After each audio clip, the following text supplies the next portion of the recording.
Oh. Derek, you do the sound effect. How about we each take a sound effect, we perfect it, and then Yeah. Yeah. Actually, proven fact that when children are little, girls have a better vocabulary than boys because like half of boys' vocabulary is sound effects. exactly. So you guys do sound effects, I'll do the talking. I'm okay with this.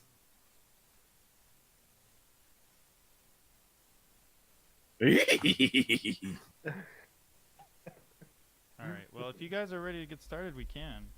Let's do it. I'm just waiting for everyone to acknowledge that they're ready to go. Ready? Ready. I was born ready. I'm a little iffy about it, but I'm willing to go if everybody else is. Sure. Everyone's ready. I'm good. Alrighty.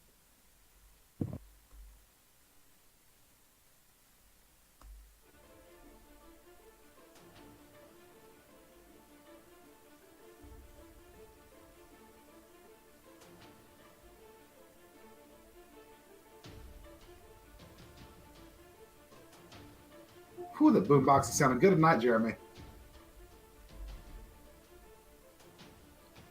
I certainly hope so.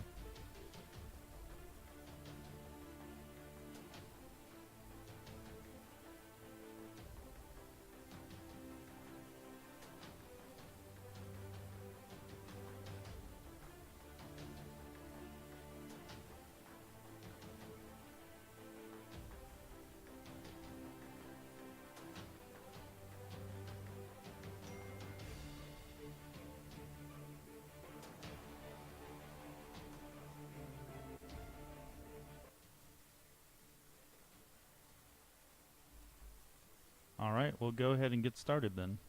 Some of this, three of you have already heard, but I'm going to go ahead and read it again since all five of us, or all six of us, I should say, are here now.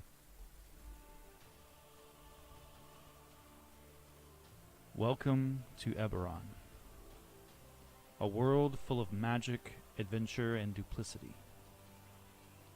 Eberron has only recently emerged from a century-long civil war, a conflict that splintered the kingdom of Old Galifar. A mystical cataclysm called the Morning destroyed the nation of Seer and created a deadly wasteland in the heart of Corvair. The Morning brought an end to the war, but it remains a mystery and a potential threat that looms large over Eberron as a whole. Arcane magic is a form of science in Eberron. The spells and rituals of wizards and artificers have been developed and honed over the centuries, and those principles have been incorporated into daily life. Magic is used for entertainment, transportation, communication, warfare, and much more. A handful of guilds dominate the magical economy of Eberron. These are the dragon-marked houses, barons of industry whose influence rivals that of kings and queens. These dynastic houses derive their power from their dragon marks, arcane sigils that are passed down through their bloodlines. Over the course of the century-long war, the nations and dragon-marked houses developed new spells and tools for use in war. Airships and war-forged are recent developments, and the wand slinger tradition emerged from the war. A new magically infused technology is being introduced to society every year.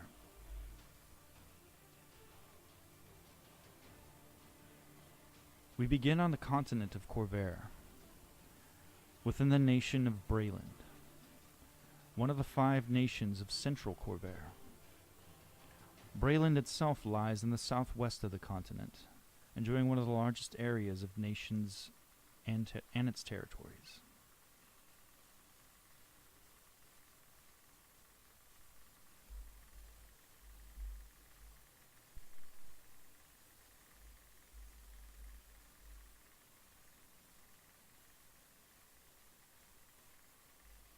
Braylon itself is a mix of open farmland, woodland, and sprawling metropolis, the most famous of which is Sharn, the city of towers.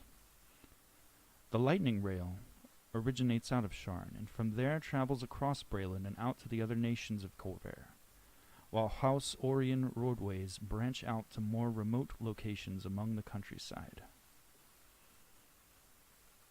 An elemental engine pulls a train of linked coaches over a path of pyramidal conductor stones, away from the elevated thorp known as First Tower. The lightning rail cars sway gently as the conveyance heads towards the city of Sharn, the jewel of old Galifar. Rail attendants bustle throughout the cars, validating travel papers and seeing to the needs of their guests. The rail car was filled with the pungent aroma of exotic incense. This perfume barely masked the musty odor of old, threadbare furniture and lacquered wood. Several ornate doors lined one side of the car, spaced evenly if somewhat cramped. The cabin was quaint, cozy, and more than enough space for the couple that currently occupied it. As the early morning sunlight streamed through the veil-like drapes, the rail car continued to gently sway, rocking the couple as they stirred awake. A very distinct Ondarian accent echoed throughout the cabin. "Less cold for the dining car.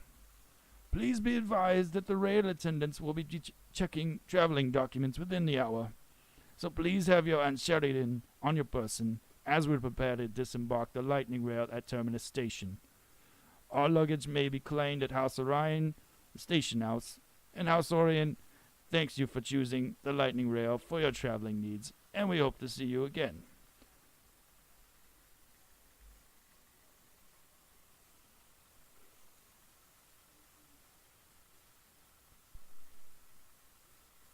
And Sabrina, would you like to describe your character? Yes, I would. So, well, I don't know if anyone is seeing this, but sitting across from, well, an elven man is an elven woman. Well, she's about the height of a human, but looks like an elf. She's a half elf, wearing a maroon overcoat with brass buttons and chainmail with leather boots. Her hair is a pitch black with wavy hair and pointy ears and has bright green eyes.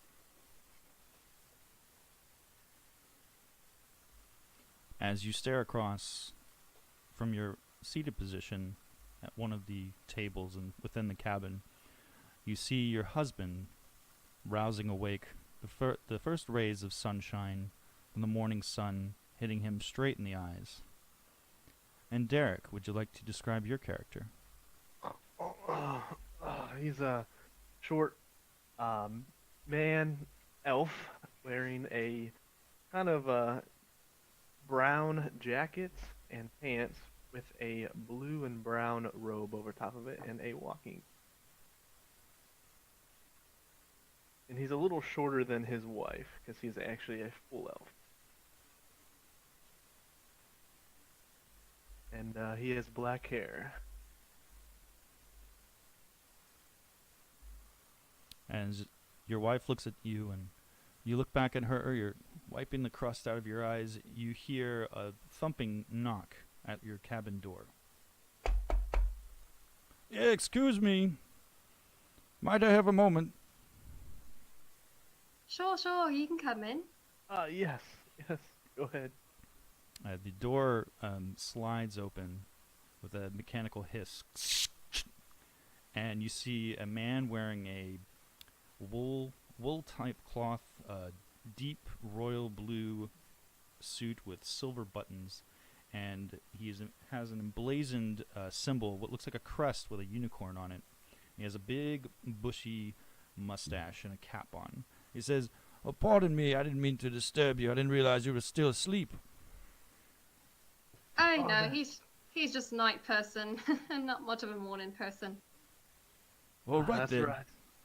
Well, I hate to disturb you. I know it's still quite early, but we will be arriving in Sharn here within the next hour and a half, and I wanted to remind you, just in case you were roused but you didn't hear, the the overhead announcement that you will be able to pick up your luggage in the terminus station afterwards, and we are still not allowing travelers at this time access to their weapons. You must understand that.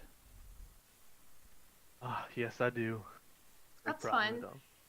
Just be sure that when we begin walking, more folk will be milling about, and more likely they're going to forget their traveling papers. If you could just remember to have them on you at all times. It's that little pentagonal case that that was given to you when you left the station. No problem. Oh, very well. Well, I won't disturb you anymore. I will leave you Thank to you. yourselves.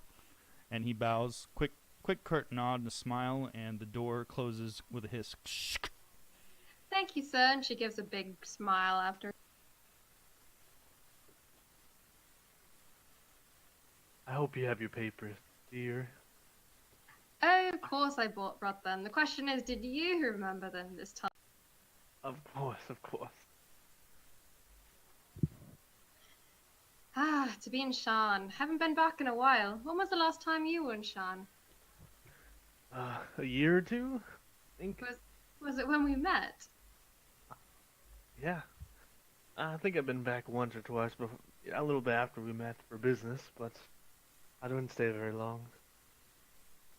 I think last time was, well, yes, when we met. Ah, that's a good memory. And she kind of takes him by the hand and says, well, happy 8-month anniversary. Ah, yes. Ah, I love Sean. It's a beautiful city. It really is.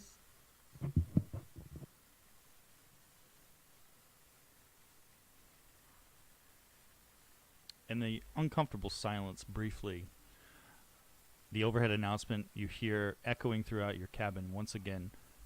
Last call for the dining car. Last call. We'll be cleaning up in the next half hour. If you haven't made it to the dining car by then, you will not be served. Sarah takes her Nicola's hand. Oh, come on. You better have breakfast. Okay, okay. Oh, he stretches. Slowly gets up. It'll wake you up. And she gives him a little slap in the face. And they get up and move towards whatever the dining car is. Okay, are you going to wait for your husband to get dressed? I assume he's not wearing his armor while he's in bed. Nah. You need to wake up. You putting armor on when you're half asleep is a disaster. So, let's get breakfast. You can... I'm actually, I'm gonna ignore the leather armor right now, and I'm just gonna put on my jacket and my robe over top of it and my pants. He's not wearing leather armor right now. Okay. She is fully decked out. She got up like 2 hours before him. All right. As you approach the door once again, Zara, you feel a bit of warmth in your breast pocket where your Enchiriadin is located. That's your traveling papers. And when you approach the door, it begins to get a bit warm, and the door opens with a hiss. And then that warm feeling fades almost as immediately as soon as the door opens. She kind of takes it out of her pocket and just holds it in her. Walks into through the...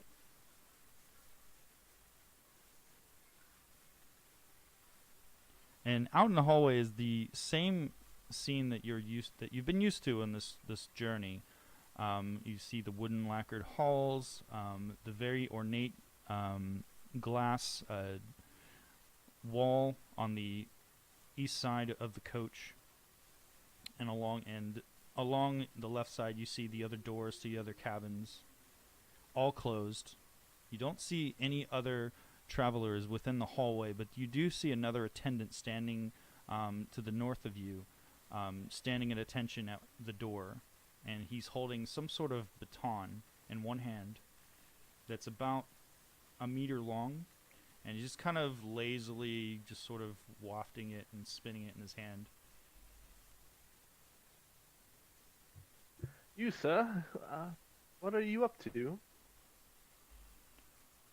Oh, begging my pardon, sir. I take it you're heading to breakfast if you're up this early on the train. Ah, yes. Well, if What- it's right this way, and he gestures towards the double doors that are immediately to the next to him. Ah, thank you, sir. This way. All right. So they walk through the doors.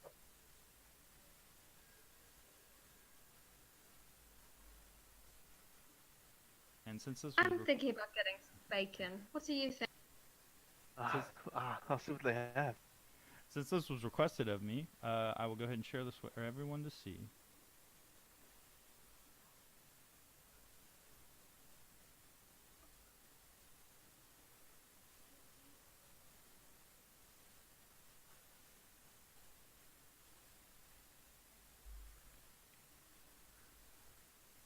And we'll go back to you in just a moment, Zara Nicholas. Okay. A few cars ahead, seated within one of the traveling cars, is a man, and he's wearing his traveling clothes at the moment. And Mark, would you like to describe your character?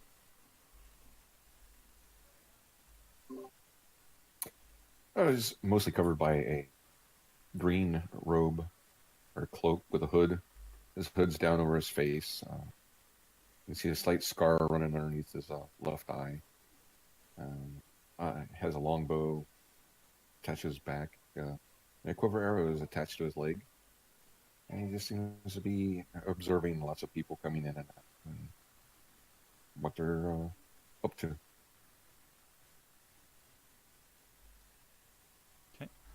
As you look around the car, Byron, you see several travelers all seated in of various races here and there. You see what look like Koravar, which are half-elves. You see a few humans. You see some gnomes. You see what looks to be a dwarf and a dark-skinned man.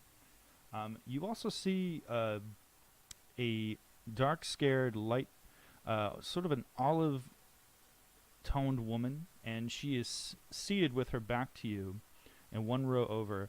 And you, as you're staring at the back of her head, you see a 4-year-old boy with blonde hair, and he just sort of emerges from the seat next to this woman and starts staring at you and sucking on his hand.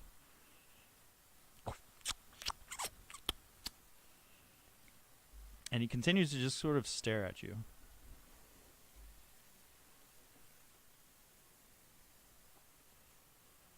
And then after a few moments of uncomfortable silence, he takes his hand and pop out of his mouth, covered in slobber and spit, and starts waving it at you.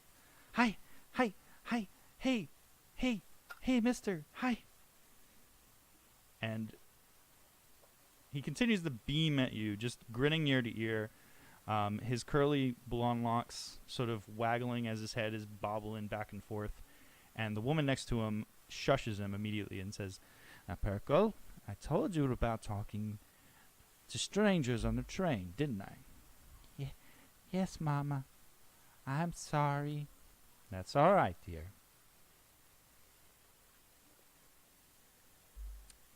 Byron, as you're seated in the car, you notice the double doors immediately to the south of you open, and you see two large forms emerging from the double doors. And they are forms that you are familiar with. They appear to be warforged. One is slightly taller than the other, quite a bit thicker than him. And as they walk through the car, you can hear their clunking footsteps.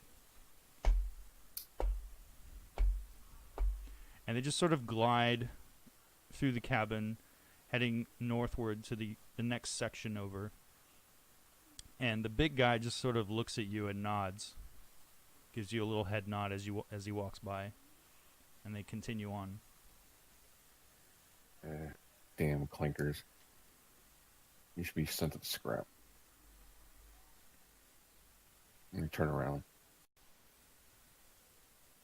As you turn around and look, you see a little ways off, a couple of benches over, you see an older man, a human, wearing monk vestiges. And he stares at you, and he just sort of nods and grins, and he goes back to looking at what looks like some sort of newspaper. And it's fairly familiar. You've seen this newspaper in the garbage, underneath other benches within the train car, and it appears to be an issue of the Sharn Inquisitive.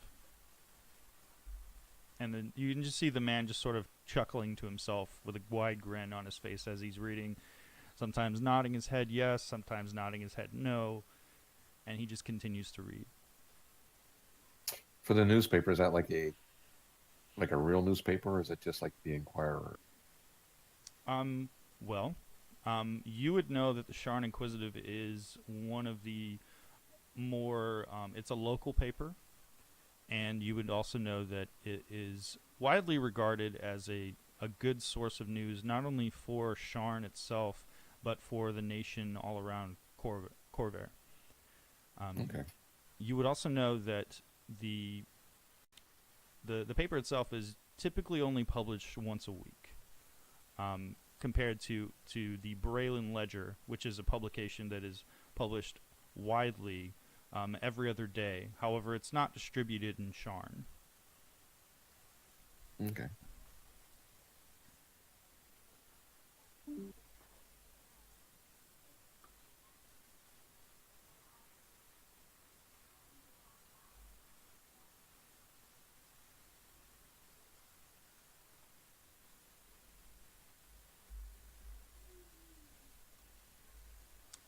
Did we lose someone? No, I don't think so. Maybe? Rhythm. Oh, we lost Oh. Rhythm. Hi, Rhythm. No, for now Siegfried must bring the rhythm back, and there. I don't know. Rhythm was kind of a jerk. Oh crap, he's back.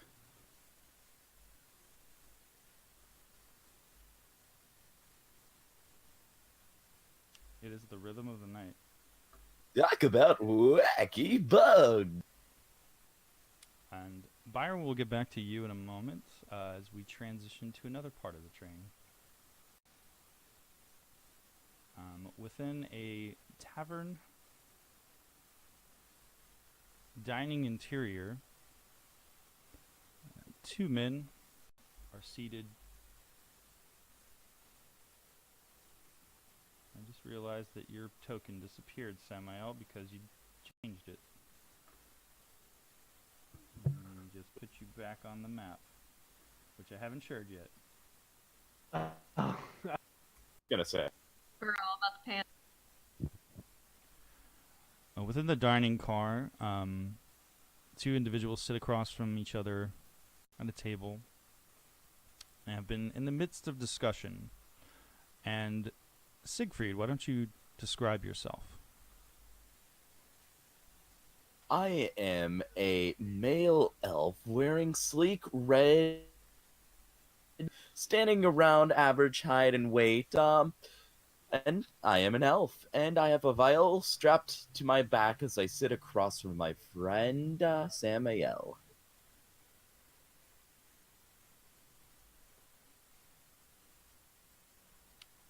And across from you, there is another individual. Samael, why don't you describe yourself? Samael is a rather large half elf, bit older, wearing full chainmail and has a robed hood over his head. He's a little dark skinned and unusually has red eyes, but he's grinning like an idiot, listening to everything that Siegfried has to say.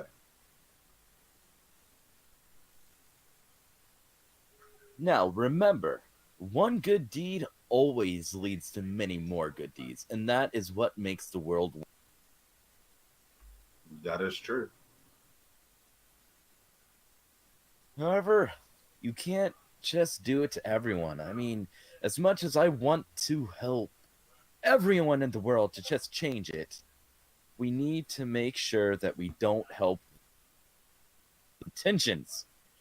Though I wish so much we could save them.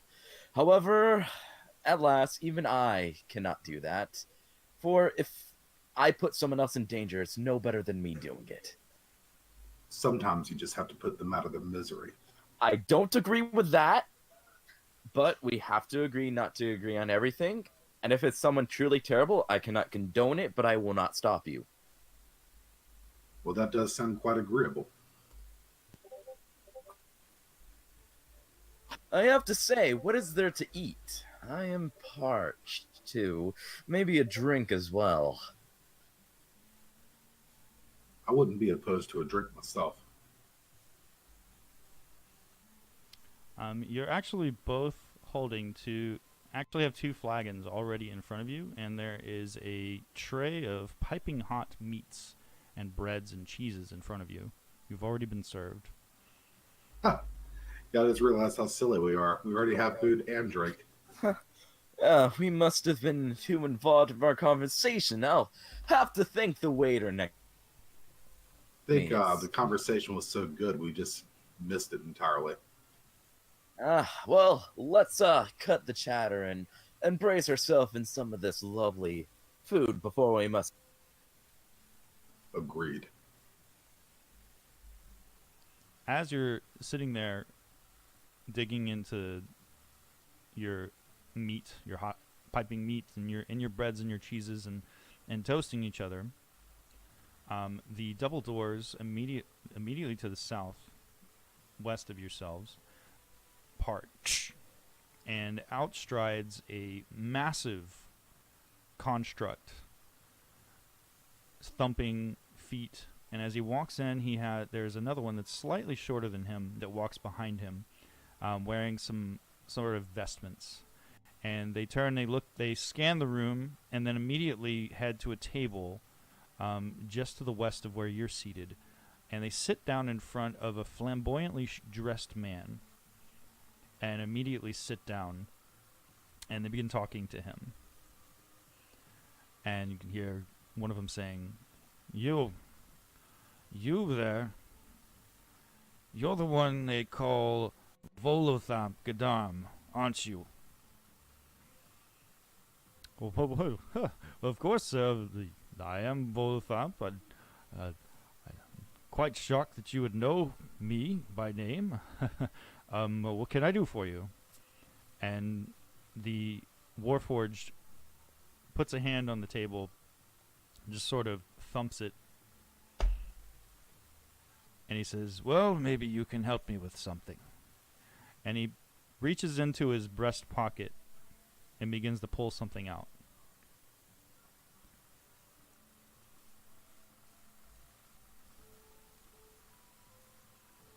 And as he is doing so, two other individuals are passing through a separate car.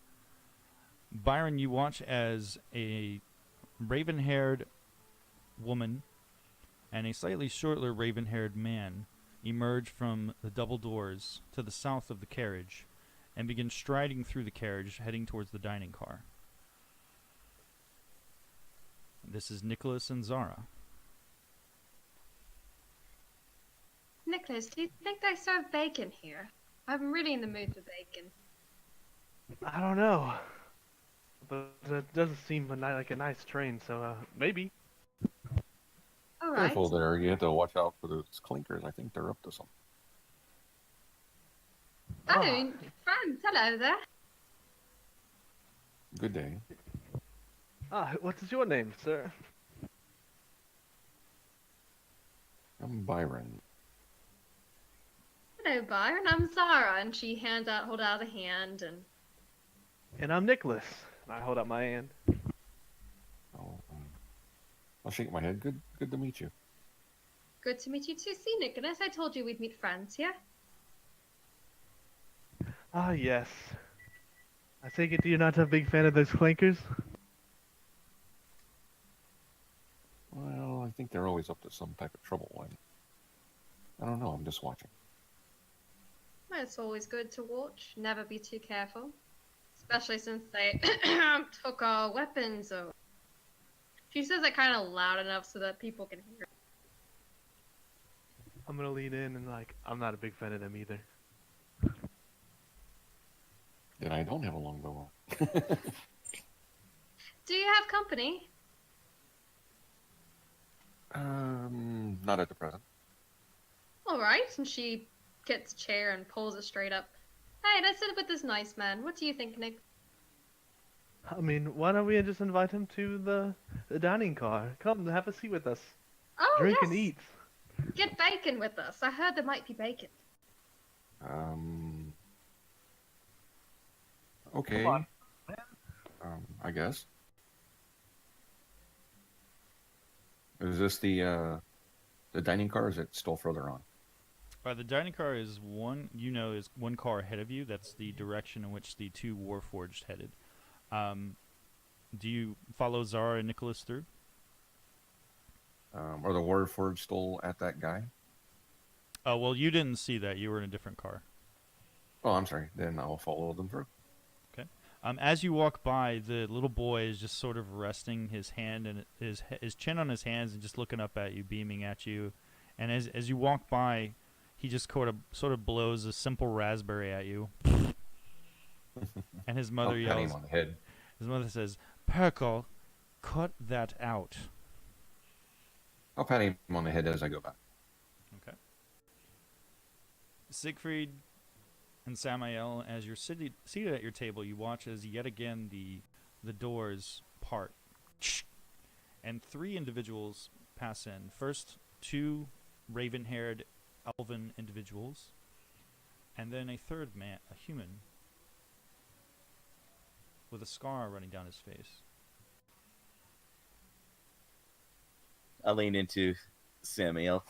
You know, I don't necessarily hate that Nicholas fellow, but he's a good person, but he seems to have mixed feelings about Warforged, if you know what I mean. It'd be Byron. Byron. I'm so sorry. I'm still getting used to these names. Also, you've never met Byron. Yeah, we met at the Yeah, we did in Oh, session that's zero. right. That's right. I apologize. So, Byron knows Siegfried and Samael. Samael and Siegfried, you have not met Nicholas and Zara yet. No, it was my fault. I accidentally said Nicholas and stuff, Byron.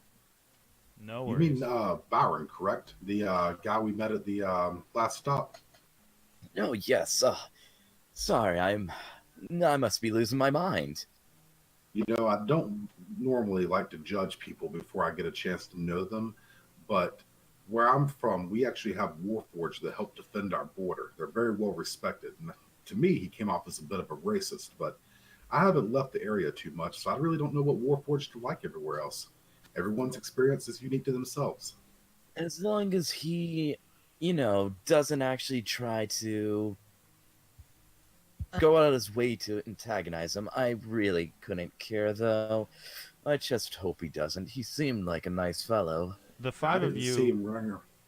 the five of you are suddenly. Your conversation is interrupted by a bit of a shrill noise saying, "Oh, please, sir, I couldn't possibly do it anymore. Please." And What's coming from the table, the posh-dressed man and the two Warforged, immediately to the west of you. Siegfried immediately gets up and walks over. As Fine. As you walk over, Siegfried, you see a pile of books on the table, and the Warforged is nodding his head and sort of tapping the table, and the man is furiously signing his name on the inside covers of the books. Please, I've signed 6 copies for you. Please, I don't have any more on me. I understand that this is for your family, but please, I don't have any more. But this is perfectly all right. Yes, I appreciate it. Thank you. If you don't mind, my friend here and we will stand by and keep you company if that's all right. Won't we, Seven? And you see the massive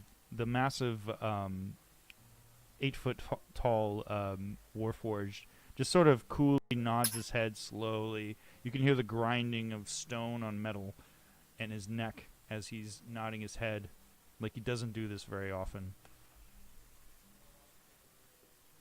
And then Volothamp sort of, his eyes could sort of widen when he sees you, Siegfried, and he brightens up and he says, "Oh, another traveler come my way. I'm sorry, sir, I don't have any more books to sign at the moment."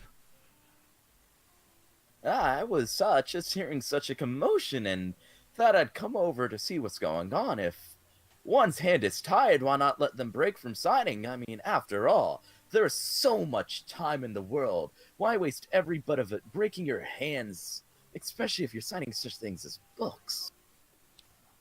Well, I appear to have a few fans on the train.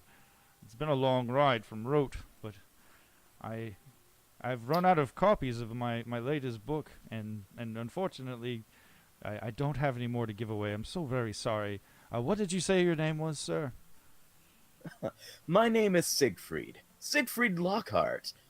If you find yourself in need of any fine music or tones, or even a play or two, you usually can find me at many different taverns. Well, it's very nice to meet you, Siegfried. My name is Volofant de Gedon, but to my friends, they just call me Volo. Well, Volo, if I may, do not press yourself too.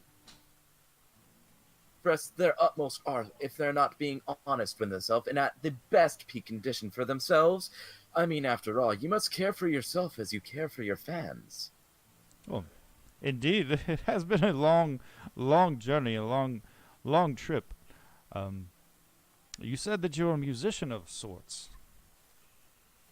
Yes, I am. I used to be of some renown before, some events threw me off of my groove. However, I'm returning to Sharn in order to, reevaluate who I am, if I may say. Got out and saw the world a bit and embraced a bit of freedom for myself, and now I return to give a few people what they may want. Well, that is all well and good. Perhaps our paths will cross again someday, Siegfried. And if you don't mind, I'm just going to sit here and sulk in the corner and rest my wrist, so to speak. You rest well, my friend, and if anything happens, don't hesitate to ask. As he smiles and waves and returns back to the table to sit back next to Samael. As you do so, Zara and Nicholas, both your stomachs are absolutely rumbling at this point, smelling the fine cooked meats that are piled up on the tray at the table which Samael and Siegfried are seated at. And you also see the ale seated there. As you scan the room, you see a bar, and you see what looks to be a very overworked dwarf who is readily heading back and forth, attending to different individuals seated there.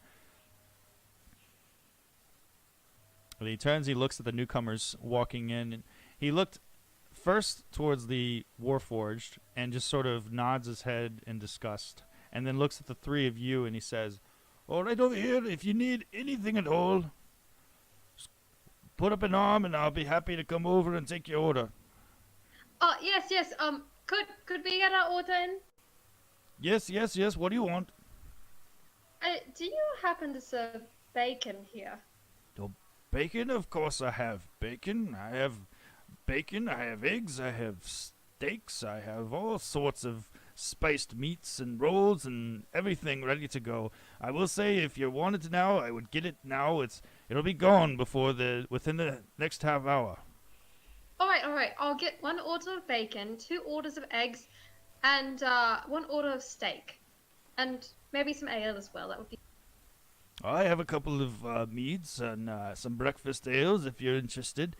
Who should I charge this to? What room should I charge this to?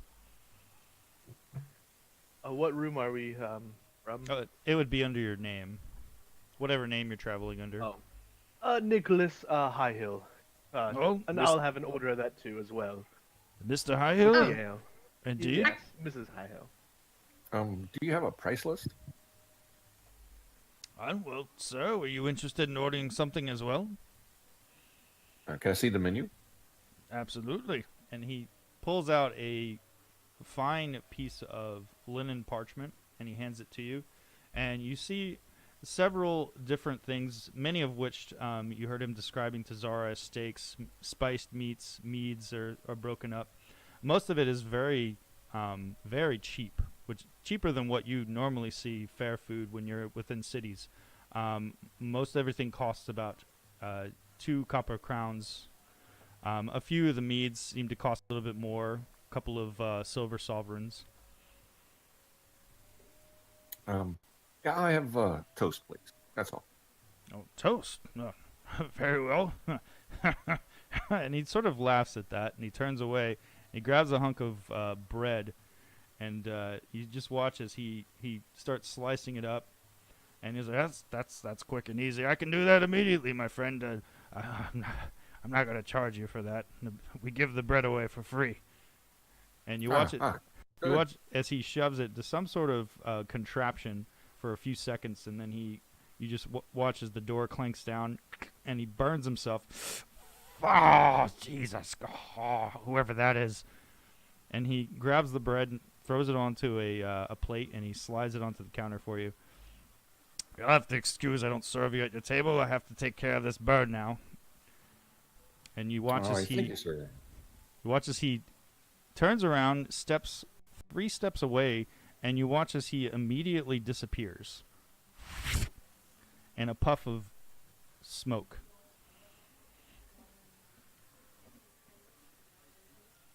And Wow. as soon as he disappears, he reappears within 2 seconds. And his hand is bandaged.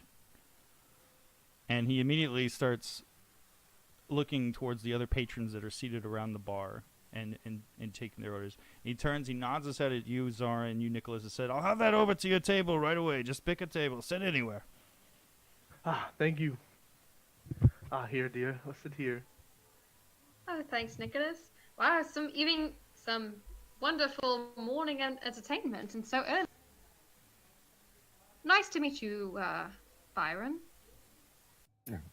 Good to meet you too. High Hills, isn't it? Yes, Ah, hi, yes. Hill. Zara and Nicholas. Ah, good. What brings you to Sean? Oh, I'm returning from a trip. Had to make some deliveries in the city to the south, so I'm just now returning. Is this your home? Yes, I live in the lower. Oh, I find Sean a charming place, no matter where it is. Yes, it's so big. It's marvelous. You just want the bread? Oh, you know, Ah, Nicholas, yes. I had actually ordered for you already before you made that other order, so I'll give Oh. you the rest of our meat. So, I'd love to. You can have some steak and bacon. Like I said, I was so excited when I heard they had bacon. Of all things, bacon. Ah, yes, you are a guest, Byron. Oh well, thank you. It's unusually kind. Oh, it's nothing. It's just us.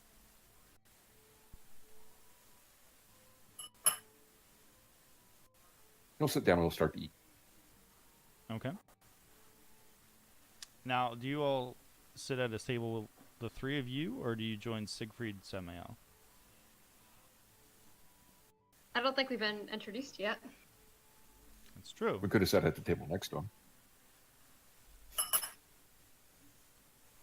Yeah, we'll find the table next to them. Okay. But I don't know them, so I wouldn't sit down with them. Byron might would though. He knows us. Byron, go ahead and roll a perception check.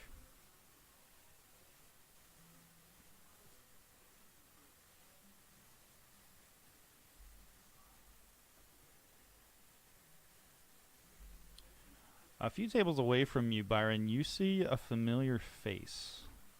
A human man with a shaven head, with several eyes tattooed on his scalp. And he's seated with 4 other men, and just sort of resting his chin in his hand and sort of scratching his chin, and he looks like he was lost in thought. And as you look at him, your eyes meet and gaze, and there's a bit of a smile on his face, and he just sort of nods in your direction. And then almost immediately, you see as his eyes dart over towards the bar area, which is not too far away from where he is. And you see him immediately start whispering to the other 4 gentlemen at his table. I'll glance at what he was looking at. What you see, seated at the bar, you see a rather large half-orc woman. She is dressed in just your standard traveling fare, just a simple leather armor. And she's currently downing a tankard of ale in one gulp, just going. And you just watch as you're staring in her direction as it's tilting up, up, up. And then she slams it down on the counter, and she yells, "Another!" And you watch as from behind the bar, the gentleman that served you the toast, he immediately runs up and grabs her tankard and starts filling it back up and wiping the countertop in front of her, and then sliding it gingerly over to her. And says, "Yagra, you've had quite a bit. I don't care what you say. I don't care how much I've had. I don't care that it's 7 o'clock in the morning. You keep on serving it. I'm paying for it, ain't I?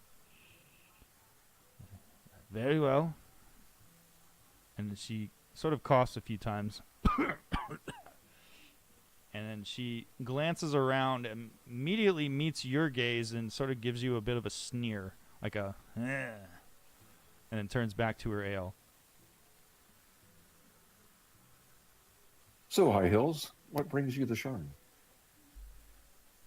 Well, my brother, he traveled here. He invited us to come and stay.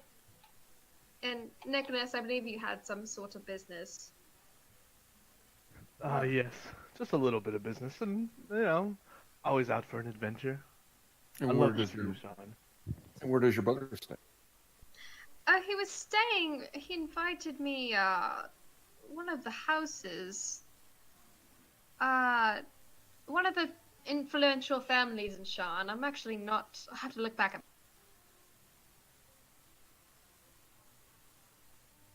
But he's here, and I'm rather close with him, and I haven't seen him for a while, so we're here, I should say.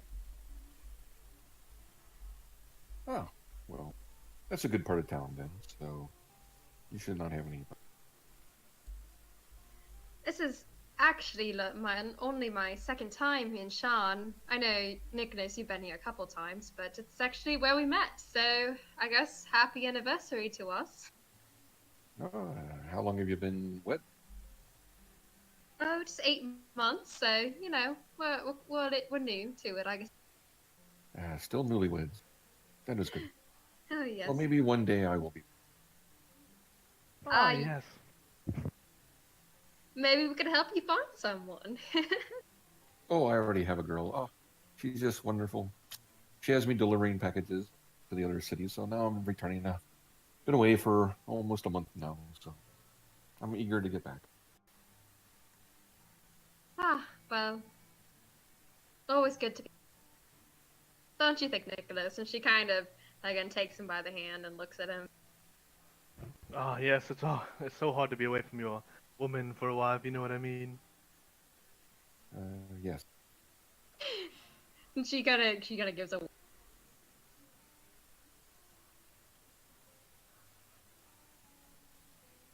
So, do you know these guys? And I point over to the other table. I heard them talking about you. What are those Oh, I met them at the last stop before we came here. One's a singer. Oh, And I that love. one was, I guess, a veteran in the battles. Oh, really? Yes. Well, I love making friends. Why don't you introduce us? I would, but I don't really know his name. Don't really know his name. right, all right. I'll do the introducing then. And she kind of just goes over and says, "Oh, hello there. I overheard one of you was an actor." Sigrid was just like super focused on eating and just kind of like startles up and looks over at her and just smiles while it's, yeah, sorry, I must have just really got into eating there. My name is Siegfried Lockhart, actor as well as singer and musician. What can I do for you, young lady? I couldn't help but overhear your acting ability talking to the other person over there. I'm a big fan of art. Ah, yes, art is one of the biggest ways you can show your mental freedom to all those around you and really channel and do some good to the world. In many ways, it also expresses your very soul to a point. I fully agree with. And she turns to the other person. And I heard you were a veteran. I guess Byron here says he's met you before, so I thought, why not make friends? Yes, I was currently babysitting when I met Byron. My name is Samael. Babysitting.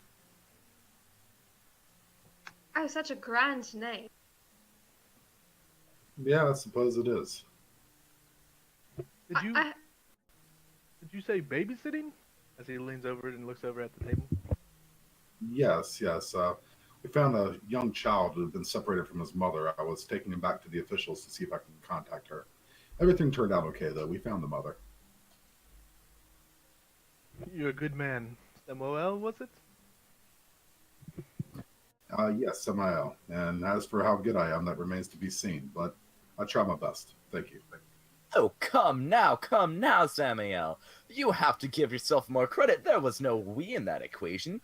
You went through that adventure all on your own. I know. But, I like to make other people look good with me. Okay, Ah, sometimes- nonsense. Sorry, I interrupted you. What were you saying? Ah, you're fine. Proceed, it's fine. I talk way too much anyway. Oh, I was just going to say, I heard you were a veteran. Yes, I fought in the Battle of Seir. Oh, wow. So I guess you've really seen it all. I've seen about enough, but well, ironically, I feel like I've seen enough, but I am always looking for more. So I guess I could say I haven't seen enough yet. Siegfried, there's got to be some poetic way of describing that. For one who has seen the horrors of such, they strive to make sure it does not happen. To smite the evil from the world it dwells, takes a true man to its core. Exactly. Thank you, Siegfried. Much obliged. Wow, that was beautiful. Couldn't have said it more myself. I served in the war as well, so did Nicholas. Really? Yes, not on the front lines, but I was a healer, and I defended those who were injured. Don't downplay that. Your services were greatly appreciated.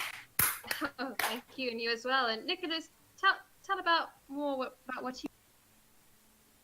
Oh, I didn't do much. I just did what I was told. That's more than some can say. Even I had a small part in some of the things, so not directly. I myself went around to the towns and performed for the soldiers that were low on morale. Don't downplay any of that. That's just as vital a role as fighting on the front lines itself. People don't often realize everything that goes into a war. It takes far more than just soldiers. Healers, musicians, everybody that participates is just as much a combatant as everybody else. Do not ever downplay that. My, you guys are such poetic bunch. I think we make great eclectic group of people, don't you think? Yes, we should put on a play and write a book about it. What about you, Byron? Oh, yes. What about me? Did you have any I don't know, association with the war. Best, I mean, who doesn't? Oh yes, I worked the loading docks here in Sharn, loading all the munitions and wounded off and on the ships, and I'd go around and help hide the people that were being forced to fight against their will, and hide them from the clinkers that walked around, and just drug them through the streets and made them go fighting. My commanding officers wouldn't have liked you very much, but in retrospect, who cares? Hey, at this point, all we have to do is live for tomorrow and make that a better place. But we can't ignore what happened. Just learn to make it better from that. We can only do our best. At I least the agree. war is over. Yes, We and all let us agree not upon have that. another for a long, long. I totally agree. But in the meantime, adventure. Ha! Adventures are always a way forward. Be 'em small, big, huge, or just a trip to the bar and back.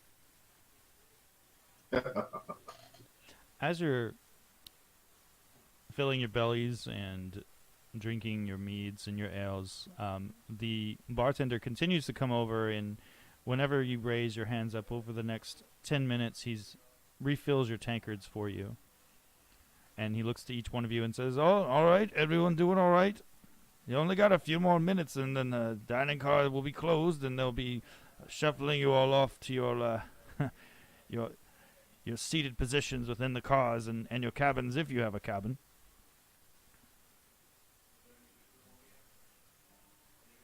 Anyone need anything else? I think we're good. Thank you very much. "Oh, you're quite welcome." And he does a cursory glance around at each of you at both tables. Thank you. The bacon was really good. "Oh, well, thank you. It's fresh in from Rote." I must.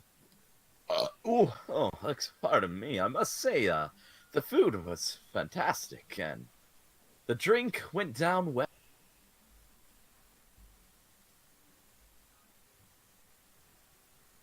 "Well, if you be needing anything else, just raise an arm, call out to me.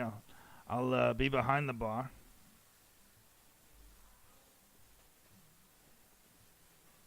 And with that, he turns and walks away.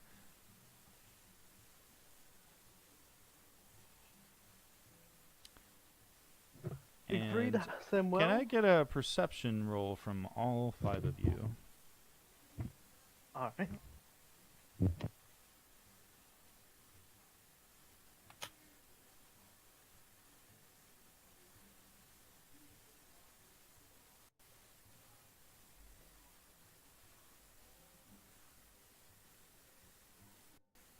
Hey, first natural 20 of the campaign. Come on, where's that natural one for the camp?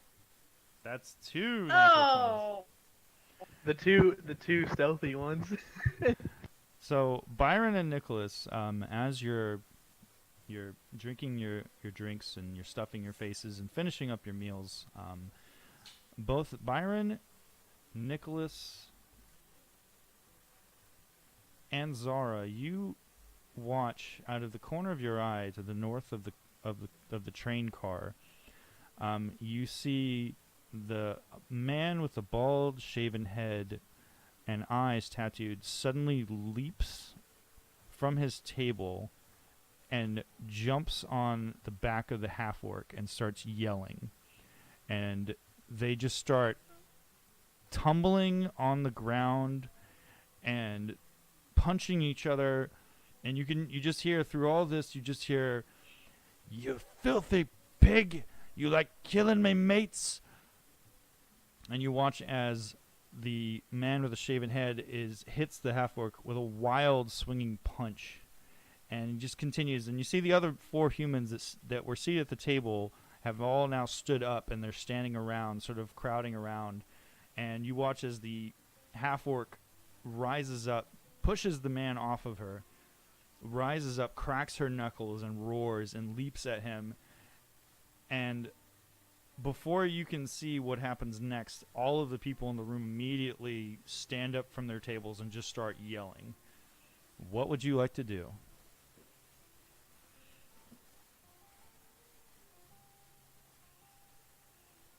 We don't have any weapons or anything, right? Correct. At the moment, you do not have any of your weapons. I'm gonna take another bite of my sausage and a big gulp of ale, and then sit back. Okay. Zara just gonna look over at Nicholas. I'm off duty. What can I say? Siegfried will stand up and look over, and he will use the cantrip of Minor Illusion and create near them a loud scream saying stop. And he will continue it until they stop. Okay. Do you have to see the point where you create the illusion or no? It is just 30 feet. You create a certain range. Yeah, as long as it's within 30 feet of me. Okay. So within the crowded of spectators that are starting to crowd and stand around, the entire cabin is filled with a shrill shriek. And do you want that shriek to be monstrous or sound like a woman? Well, we'll make it sound monstrous. Okay. As it happens, the people sort of part a little bit, and you can just see that Yagra is on top of this man, beating the piss out of him. Just whack, whack, whack, over and over again, just beating his face in. And the other four men look like they're getting ready to tackle her. I'm gonna walk. Since we've got an opening, I'm gonna get up and walk over there. Okay. As you walk over, you see the four men. They were staring at their friend who's currently having his face beat in, and they see you, clad in your armor, walking up, and they just sort of point and they say, "This doesn't concern you." And from behind the bar, the dwarf is yelling, "If you don't cut that shit out now, I'm gonna have the blade marks on you immediately. Cut it out." I would like to make a persuasion check. On who? The group of the two guys fighting and the guys that are on the. Okay. Well, Yagra Krentz appears to be nearly unconscious. Yagra appears to be she's not stopping punching, and it looks like she's about to get tackled by these four guys. Okay, let me get down next to her, and I'm gonna use persuasion check next to her. Okay. What would you like to say to her? Or I'll go ahead and roll the persuasion. Okay. Oh, crap. What would you like to? That was the first natural run of the campaign. Yeah. I'm gonna say if you continue, they're gonna have the guards over here. Do you really want to fight all of them? So you start to say if you continue, and she just sort of looks at you, snarls, and shoulder checks you away from her, and then continues to wail on him. I said stop. And then her eyes, it looks like she's crying now, and snot's coming out of her nose, and she's like, "Ugh, You made your point. Back away. It's over. No, he's gotta pay." And then she immediately gets ready to punch him again. This time, sort Since of she an fell back, overhand punch. I'm gonna step in between them. Okay, make a strength check.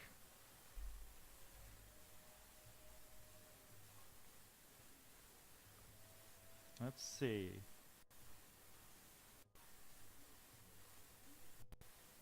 Oh, look at that. What's your dexterity modifier? None. Okay. So essentially you grab her arm and you are currently holding her back. Neither one of you are giving purchase at this point. You've prevented her from punching. She now wheels around and looks at you and is breathing heavily, just and looking from her to the ground. You can see that the four men are very quickly grabbing this man and they're pulling him away from her. Has he gotten away? Yes, they have pulled her away. Pulled him away into the corner. They're setting him up in a chair, The same chair he was seated in at the table, and you can see that he's pretty much wrecked.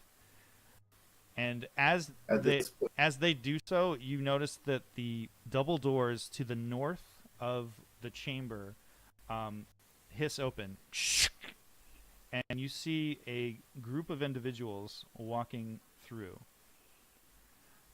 You see 6 individuals clad in black armor, leather armors. I will immediately disengage and hold my hands up open. And one of the men has his hand on the hilt of his sword. He is wearing a red cloak with like sort of a snowy grayish white fur emblazoned, and an emblazoned symbol of the Dragonmark house beneath. These appear to be blade marks, which are which you know to be hired soldiers. And the man with the fur cloak, he surveys the room. He sees the man crumpled in the chair, bloodied, beaten, and bruised, and he says, "What is all this about?" Sir, I'm a paladin of the Church of the Silver Flame. Do you mind if I step forward and explain to you what happened? Very well, then. Speak. I noticed the woman next to me here and this gentleman were fighting, and she seemed to be getting the best of him really badly. He had several friends where they were about to attack her, and I stepped in between the scuffle to separate them. I did not strike anyone nor hurt anyone. I just stood in the way. Very well. Men, those 5 over there, let's take them and see to his wounds. The woman, what was her involvement again? She was the one throwing the majority of the punches. Rather Okay. soundly, I might add. You're coming with us. And the 5 men begin to walk towards her, and she puts her hands up immediately, not giving in any resistance whatsoever. And she just kind of, if you're holding on to her still, she sort of shoulders you off of her. I'm gonna comment to her next time. Show some class. She looks at you and she says, "You know nothing. These men are scum, all of them. Filth." But they Now won't hang be on. acting that way in public. Now hang on. Who's the one that attacked first, if I may ask? Did anyone see who threw the first punch, or are we just assuming it was the... That's a good question. Well, Byron, Nicholas, and Zara saw who threw the first punch. Who threw the first punch? It looked like a mutual combatant. Both looked like they were angry with each other and wanted to fight. So it seemed to be mutual. Out of character, y'all saw him stand up and jump on her back while she was drinking peacefully at the... Oh, Oh, we did? Oh, sorry. I missed that. Yeah, you watched him sneak up and leap on her back. I kind of Awesome. stand up. Excuse me, gods. Yes. Before y'all continue, I'm gonna fade back away. You in the back. Somehow, I saw you head back to your table as Nicholas steps up. I saw very clearly from my table that he snuck up behind her and he jumped on her back. He Yes, threw the and- first punch. I saw it as well. And you'll testify to this if needed. Yes. What are your names? Fine. I don't You- like to testify. You, sir, what's your name? Well, I'm Nicholas Highhill. High And Hill? I'm Zara Highhill. Zara Highhill, Nicholas Highhill. Do you have your traveling papers with you? Yes, and I pull it out. I pull it out of my pocket. While they're distracted, I'm going to blend in with the crowd. Okay. I'm gonna chill back with, Soundmate. And I'm gonna drink another glass of ale. The man takes your takes your papers and he begins looking at them. First looking at yours, Nicholas, and he looks down and he looks up at you. Looks in your eyes, and then he looks back down. And he sort of traces his finger on a sigil that's on your paperwork. And he just sort of looks at you and raises an eyebrow and he says, "Inquisitor?" At one time, not anymore. But I want to be again someday. but I'm surprised need you're to not work my way traveling again. with Barnabas. He's back. He's in the car somewhere. oh, Barnabas. Do I know Yeah. that name? You would know that Barnabas is one of the most famous inquisitors in all of Sharn. Oh, that is awesome. I was a big fan of his. I always wanted to be like him. Well, your paper seem to be in order, and I'll write your names down, both of you. And he continues. He hands back yours, Nicholas, and then he takes yours, Zara, and he looks at it, and he looks back at you, and he looks back at your paper, and he says, "Curious. You two are married?" Yes. Yes. 8 months. Always love welcoming newlyweds. Hopefully this bit of business doesn't interrupt your traveling. Oh, no, not at all. Just even a morning entertainment. Indeed. I always like to see justice. And he closes the wooden pentagonal case and he hands it back to you, Zara. And the moment that happens, I need all 5 of you to make perception checks again.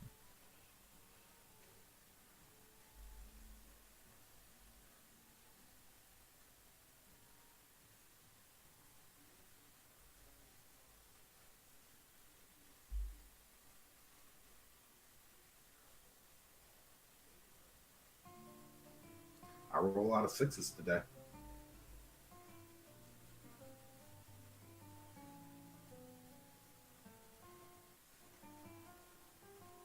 Okay. You rolled persuasion, Sam. Yeah, that's a persuasion. I roll persuasion also. I would like to say that no matter what I roll, like at this moment, unless either There, that's better. Siegfried is extremely focused on whatever he's doing at the moment. So right now he's just focused on whatever he's doing with Samael. Samael's wondering what that thing is at the bottom of his mug. It's a frog. There's a little Byron- frog on the bottom of your cup. Byron and Zara, you feel the entire dining car, you feel a thump. And the whole car feels like it sags a little bit as it's floating over the conductor stones. And then you can hear a thump, thump, thump, thump of footsteps on the canopy overhead. And a couple of the people around you are noticing this as well, including the man who just handed you his papers. And he goes, "What was that? Men, check that out." And he turns around and he looks at the 4 men that are seeing to their unconscious friend at the table and says, "You don't move. No, go anywhere." And the men start moving into past you, pushing past you, going towards the double doors to the south. And as they do, you all hear a loud crunching noise and the sound of shattering glass as somewhere from a cabin behind the compartment beyond, rail compartment, some glass has shattered and you're hearing people screaming now. And you hear the man in the red cloak yells, "What in God's name is that?" Probably Clinker's starting to fight. And I need everyone to roll initiative. Shit, I should have told you to wear your armor. Sorry. Oh, always, always, always. Samael still has his cup up to his lips. He's like, whatever that drop is, I'm drinking it. I told you there's a frog, like a little ceramic frog in the bottom of your cup. You know, considering his perception and his initiative rolls, he doesn't even know. He's just thirsty. Oh my god. 1-1. That's 3 1s you rolled already. Yeah. Siegfried is quick to stand up as something's afoot. Okay.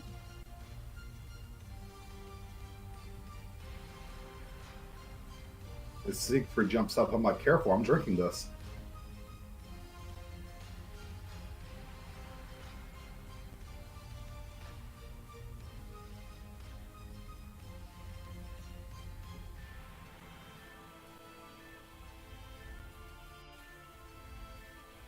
So from the cabin,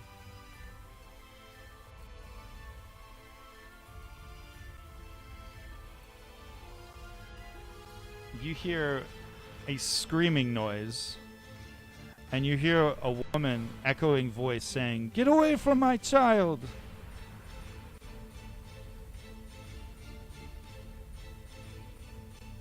Zara is gonna immediately put her hand on Nicholas's shoulder and say, "You go get him," and she's gonna cast Bless if she can. I don't know if she has time. Well, Bless, I believe, is an action to cast. All right, she'll wait then. She has her hand on his shoulder. Okay.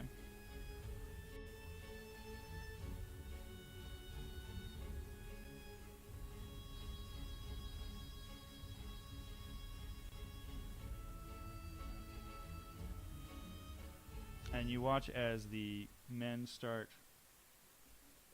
running through the doors. And I'm going to share a little map with you guys.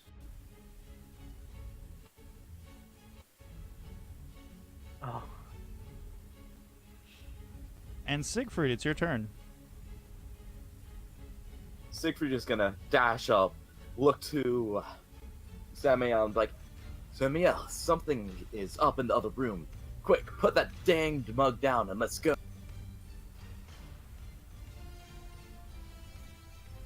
I'm sputtering yell everywhere going, what?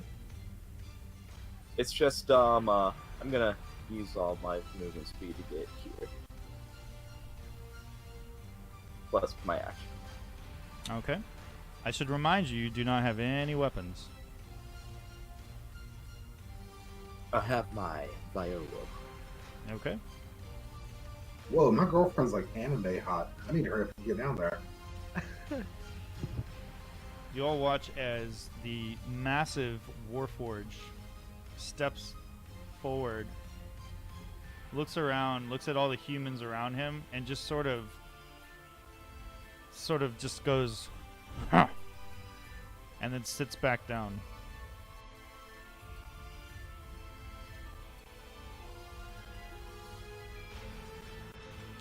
The troll is going to reach out and grab one of the gnomes. You watch Siegfried as this troll grabs a gnome and with both of its elongated clawed hands grabs him, lifts him up, and you can just see him squealing going, "No, no, no," and you just watch as it reaches up and takes a big old bite out of his shoulder, and you just see blood and arterial spray all over the cabin.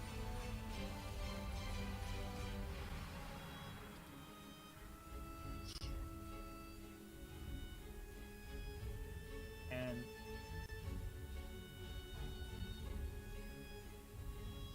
Nicholas, it is your turn. which is that the captain right there? That is the captain. Blade Mark. Oh, I turned to him and I said, "Please, if you have a dagger, I could help you." And he says, "Your travelers, you can't have weapons on board, but this is a special circumstance." And you watch as he pulls something out of his breast pocket, and it's a cylinder.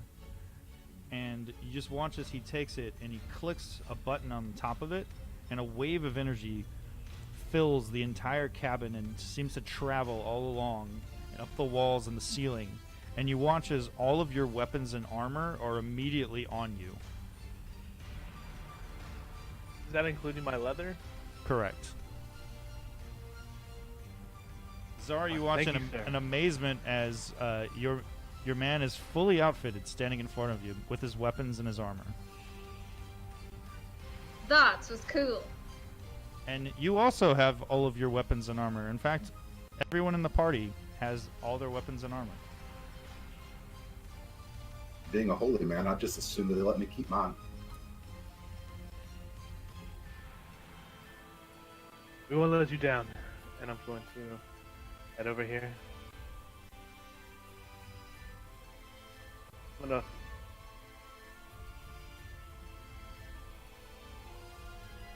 and then I'm going to only use my action to also, so I'm gonna dash Okay. in there. I'm gonna dash in there.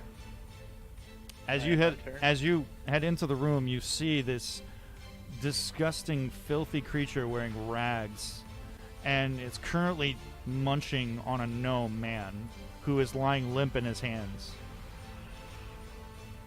Do I know what it is? Well, why don't you roll a history All right. history check? Hey. Thanks. This creature appears to be a troll of some sort. And you've encountered such creatures before. You know them to be very hardy creatures, and it's that as you're watching this creature, you're seeing that it looks like it had bits of glass and chunks of shards of glass stuck in its body, and you watch as the chunks of glass are now seemingly being pushed out of the wounds, and the wounds seem to be closing before you. I've ran into this like in my military days Oh yeah, so you've encountered once or these twice. before. Ah, get in here! It's a monster! It's the green creature! I ran into this. I'm blanking on what they're called. They're nasty. We need help. And as you say that, one of the blade marks runs by, and you see him pull a pole, a 3-meter pole out, and he clicks a button on the side of it, and it transforms into a spear, and he tosses it. And you watch as the spear hurtles across the car and catches the troll right in the between the shoulder blades next to the spine, and you see it reeling in pain.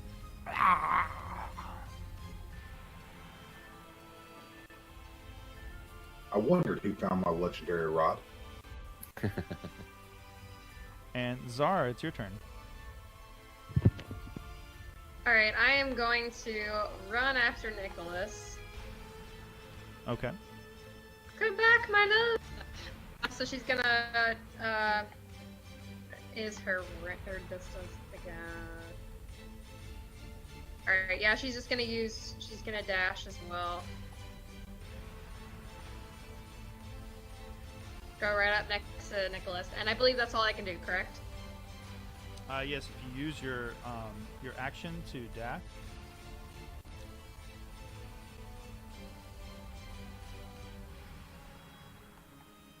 Alright. That's it then. That's the end of my turn. Also, you're hearing a lot of screaming coming from within this car, and also the car just to the south, which is the car a fancier car that you and Nicholas passed through on your way to the diner car. And Byron and Samuel, you watch as the blade mark pulls his greatsword and begins running through.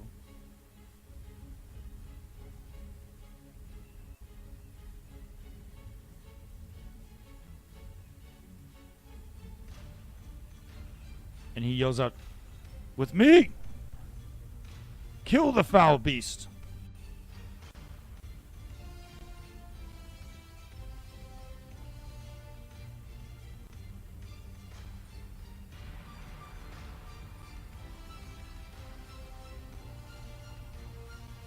And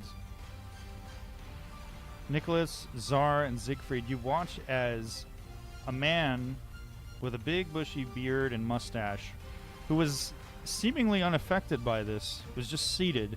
He slowly rises up from his seat, and you watch as he begins waving his hand in front of him.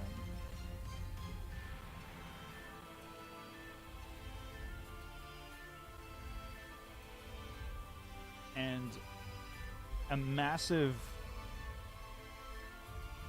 hand forms out, made of pure light, forms out of nothing, coalesces around the creature, and you just watch as this hand reaches out and grabs it and holds it in place.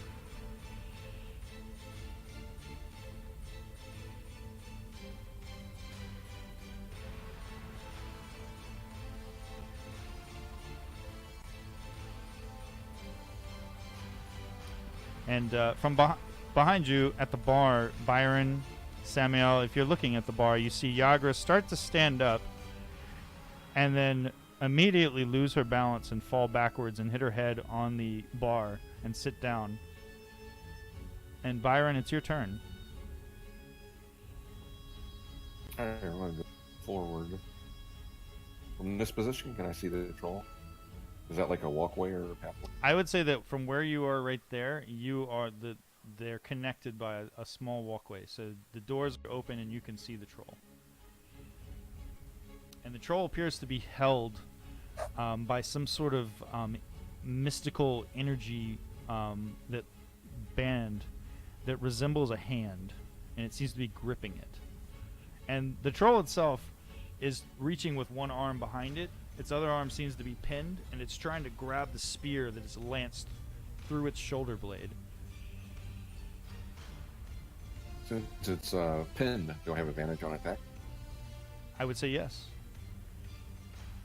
Alright, then I'll attack the troll and I'll attempt to strike it in its arm that's available and loose and try to pin it to the wall. If that's possible.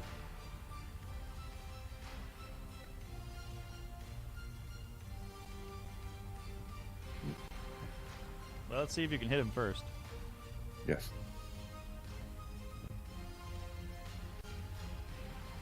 Oh, look at that. Wow. Nice roll for the first attack. Very nice. My first attack roll, I'm gonna fall on my weapon and kill myself. That's essentially how your night's going. Tell me about it. Hey, he's enjoying his ale with a ceramic frog in the mug. No, I'm choking on it at the moment. Byron, your arrow arcs through, deftly passing by, just barely passing by Nicholas's ear and whistling. Nicholas, you hear it whistle past your ear, and you see this arrow arc through and catch the troll in its hand as it was trying to grasp the spear. And just watch as its hand is now pinned against the side of the cabin. And as a bonus action, I'd like to take a second attack. Go for it.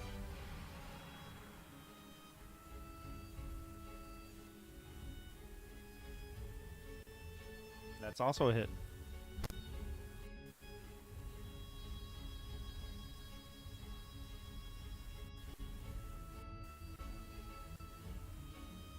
Your second arrow arcs through the air and catches it in its forehead, and the arrow is just kind of sticking straight out of the front of its left frontal lobe, and the creature is just sort of waving back and forth now. It seems sort of weak and woozy from your arrow strikes. It's sort of trying to pull its hand away from the wall. Finish it quickly. And suddenly from behind you, Byron, you are joined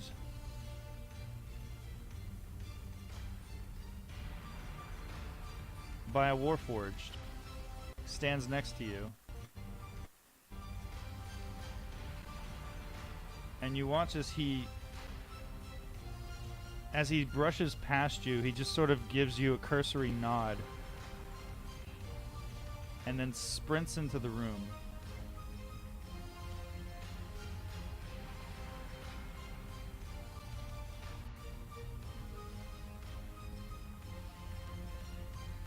And you watch as he pulls out a glaive from his side that extends out. And he begins running towards where Perkle and Yasmina are currently located. Yasmina is going to rise up from her seat, and she's going to grab Perkle, and you watch as she just sort of bamps out of existence. And you watch as she teleports with Perkle.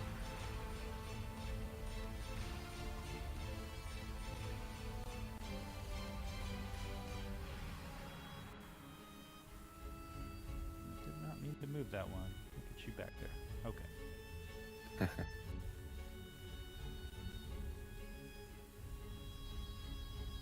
Krintz is unconscious.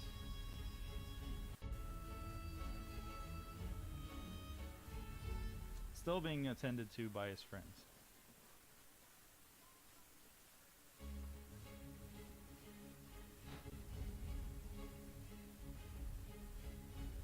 You watch Byron and Samael, you watch as the remainder of the blade marks are running in now, and they seem to be running up with their weapons drawn, not attacking but attending to other individuals in the cabin.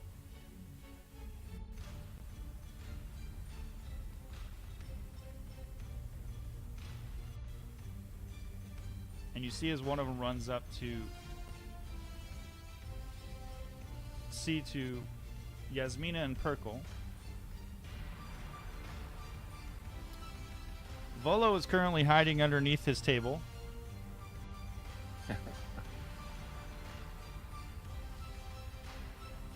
And Perkle is screaming his head off. And Samael, it is your turn. Okay. I can use double movement just to run all the way. Correct. All right, bear with me. Let me mark off some distance.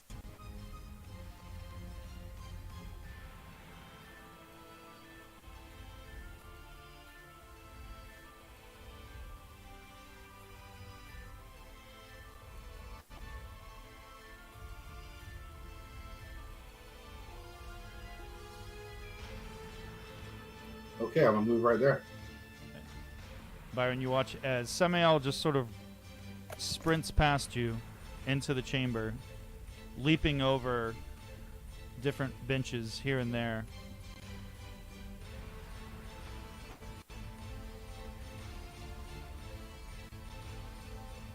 Okay, and I will end my turn there.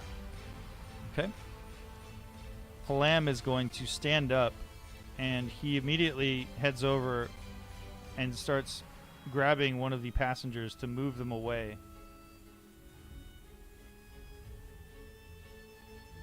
And you're hearing more screaming coming from the car to the south, and just slamming noises and people yelling and screaming and hearing, "Kill it, kill it!"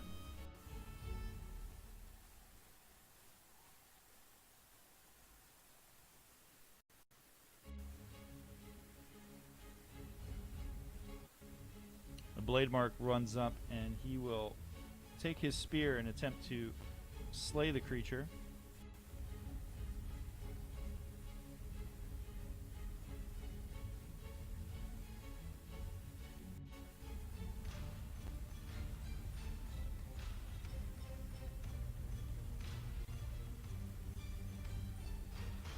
And you watch as yet another spear, this time gouges into the creature's stomach and tears open, and you can just see its intestines are starting to spill out. And Siegfried, it's your turn.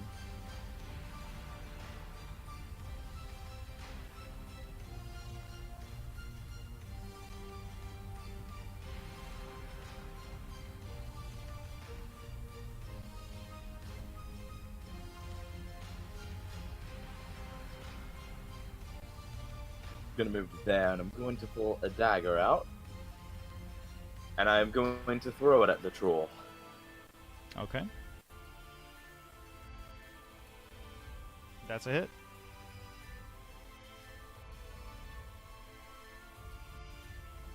And Siegfried, how does this creature meet its end at your hands? The blade flies and spins and burrows into his head, ravaging inside, falling him to his knees. One does not simply walk in and hurt the innocent. You watch as the blade spins end over end and sinks itself into the creature's noggin, and it lets out a last final screeching gasp, falls forward, its intestines splattering out underneath it, and this black, vile goo.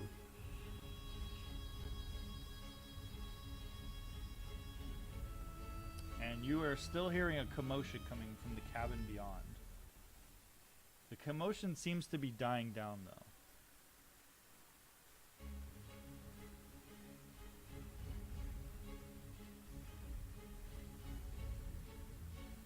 The blade marks at this time are now heading up to the creature, and they're stabbing down with their swords to make sure, and chopping it into giblets at this point. Nicholas, it's your turn. Do I still hear screaming from the other cart?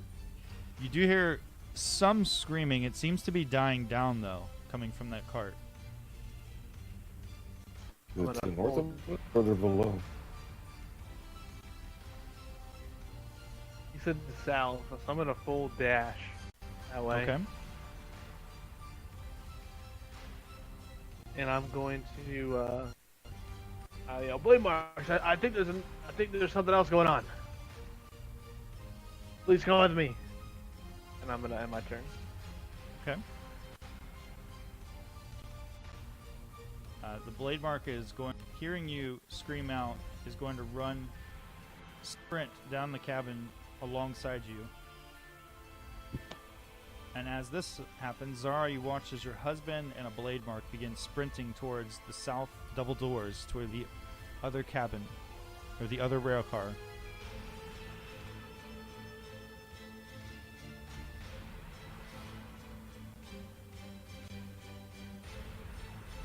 Alright. Well, I'm going to also dash.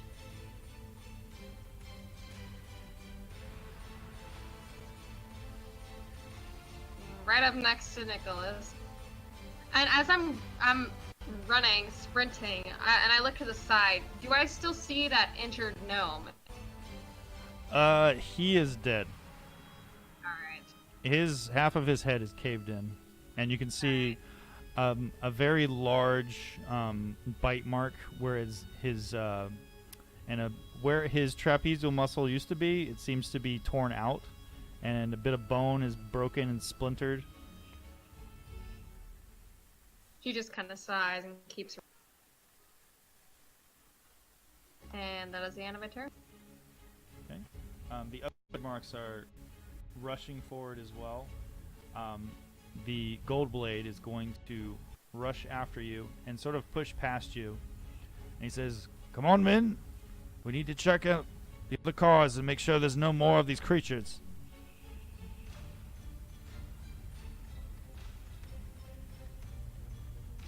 And Nicholas, as you rush by, you see that the man who cast that spell on the troll appears to be Barnabas. And he just sort of nods at you and smiles as you run by. And then he sits back down and starts reading his paper again. I'm gonna give him that smile, like a fan smile, a fanboy smile, like give him a thumbs up. So what Samael always does to. Yep, straight cheesing it. And Byron, it's your turn. I like the smile that Zara will hear about later. All night. Oh yeah. He looked at me and smiled. He looked at me. I'm gonna move down here and stand by the would-be dead troll. Okay.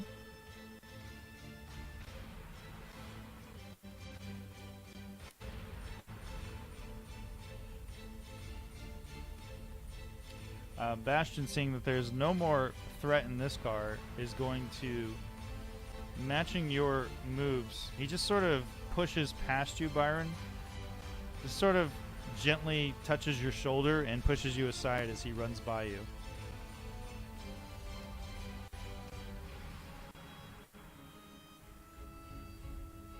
And then you hear him yell from before he heads through the double doors, "Seven, get off your ass." And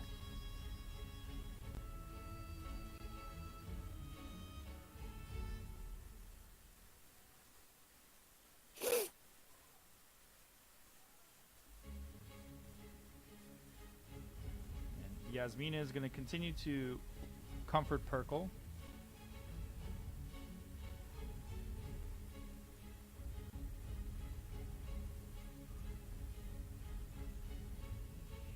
and the remaining blade marks are going to start to rush forward as well.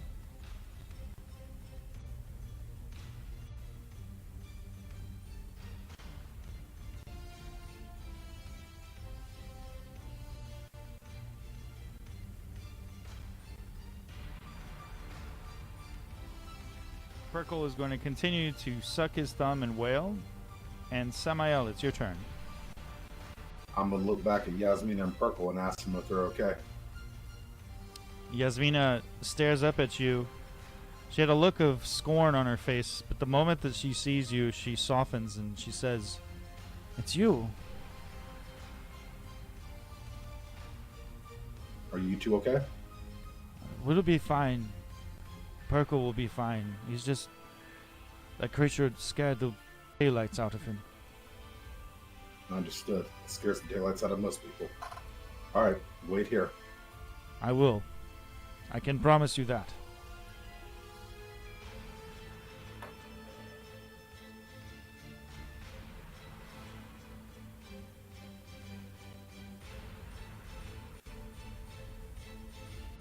Move that back half a step so I'm not on top of the guard. Oh, I can move him. There you go. Okay? And I will Samael, end my turn there. Samael, from where you are seated, you see a scene of absolute carnage. The cabin is completely coated, ceiling to floor, with blood. And you can see a massive breakage in the side of the western side of the car. You can see where the glass blasted in. You can see this creature is now hunched over. And in front of you, you see the Warforged captain has drawn his glaive and he is getting ready to launch himself at the creature. Very well.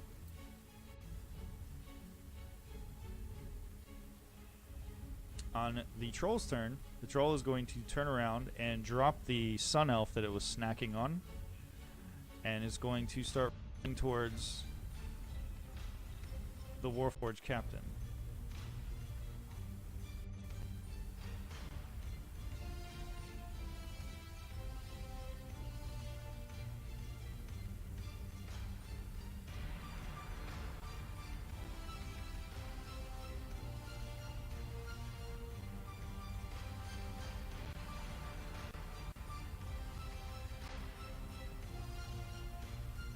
And somehow you watch as this creature reaches out, slashes across the chest of the Warforged,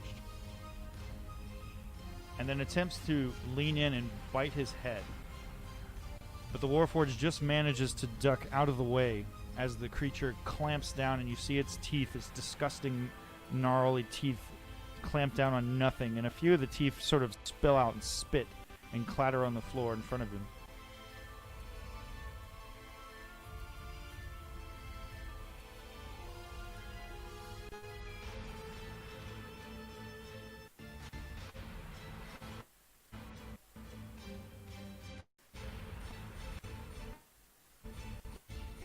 And somehow the rest of you watch as the blade runs through and hurls its spear at the creature.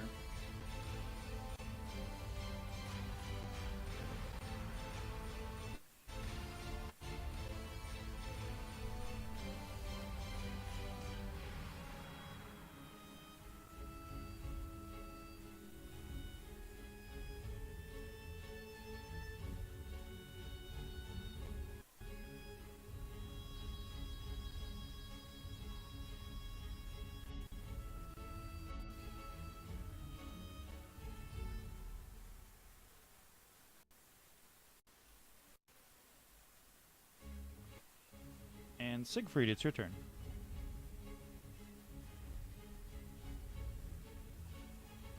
I'm gonna walk up to the corpse and see if I can get my dagger out of the head of the fallen. You pluck the dagger out of the creature, and you can see its viscous, bilious, blackish green blood dripping from the blade.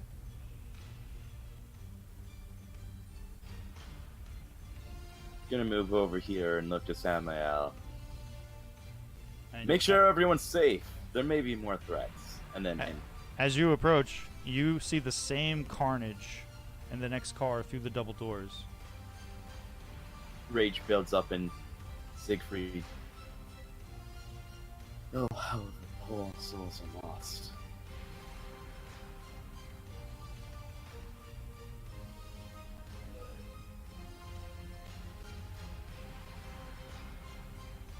The next blade mark is going to continue to chop the body of the troll into giblets. And Nicholas, it's your turn. I'm going to try to push past all these people that are in my way. And there. And you can just place your you can place your token like right in the car. Hold on. Right here. Sorry. That's okay. Up around. Right there.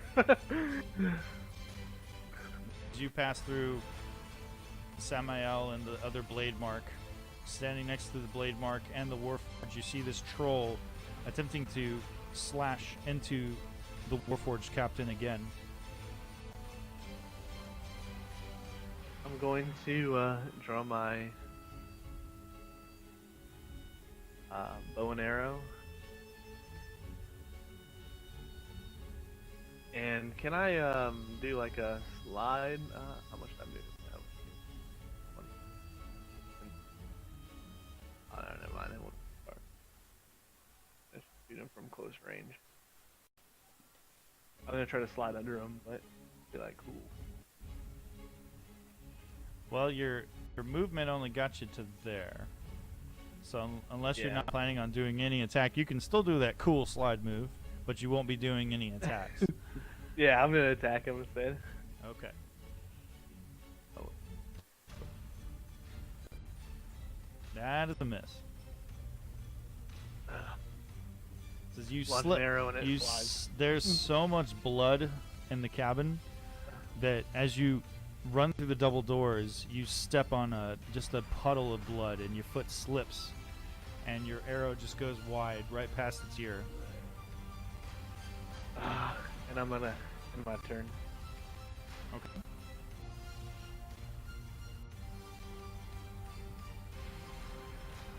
Zara, it's your turn. Alright, I'm still running, so I'm gonna. You can totally get in To the the other room next to your husband, so you can just throw your token into the car with him.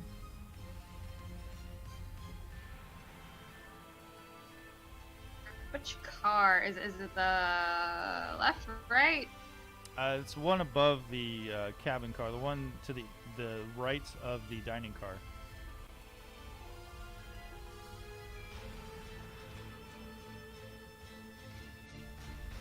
Might be better if you move me. Sure, why not?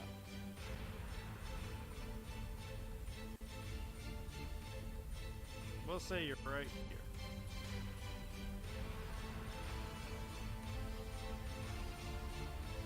And as you step into the car, you definitely step over the puddle that Nicholas appeared to slip in, and you can just see body parts strewn everywhere. All these people you see in the car are dead. Crap.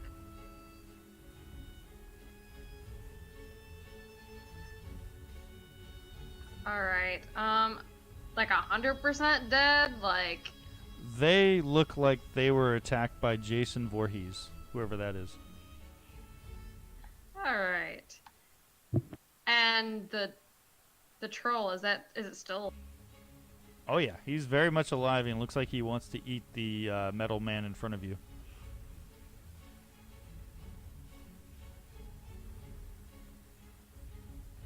Alright. Well, I am going to cast.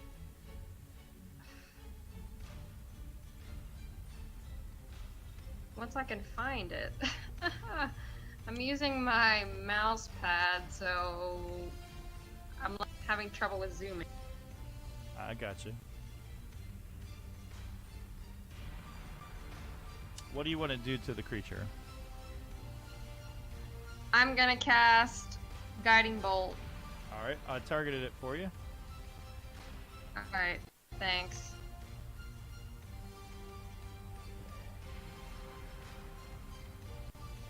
That's a critical hit. Woo! So, Very nice. Zara, you hold out your hand and trace an arcane sigil, and this burst of energy rushes out forth and blasts into the creature.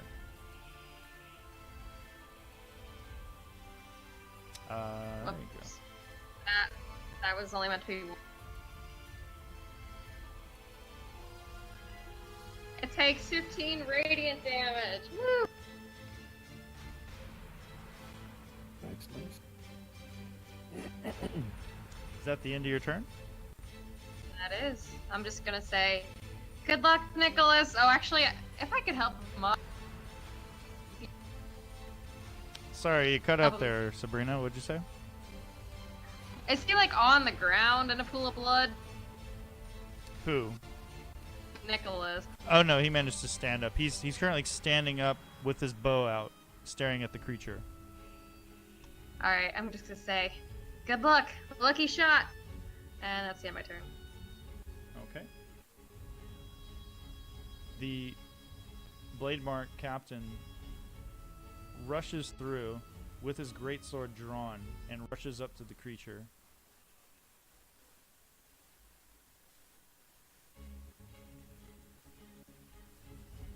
And you watch as he brings his greatsword down on the creature's torso.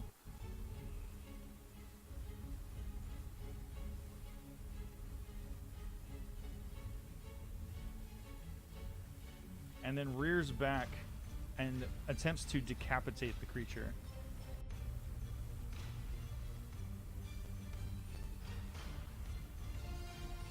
And you watch as the blade mark, his greatsword is the blade itself is gleaming gold as if it is actually made of gold.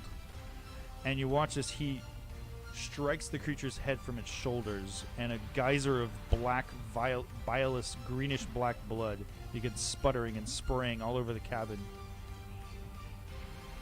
And you, friends, are out of combat.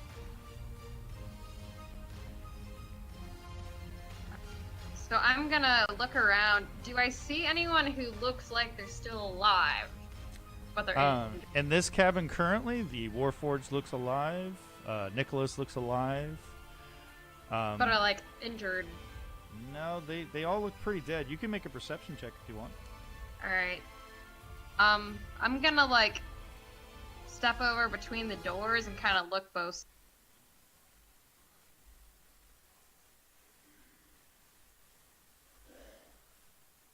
Okay.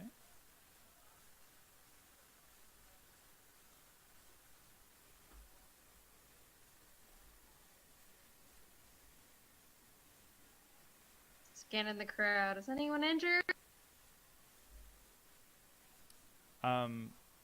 You see at the far end, it looks like one of the rail attendants appears to be very weakly calling out, "Over here! Oh!" And he's at the south end of the cabin. And as you look, scanning around the cabin, you don't see any other signs of life from the other travelers.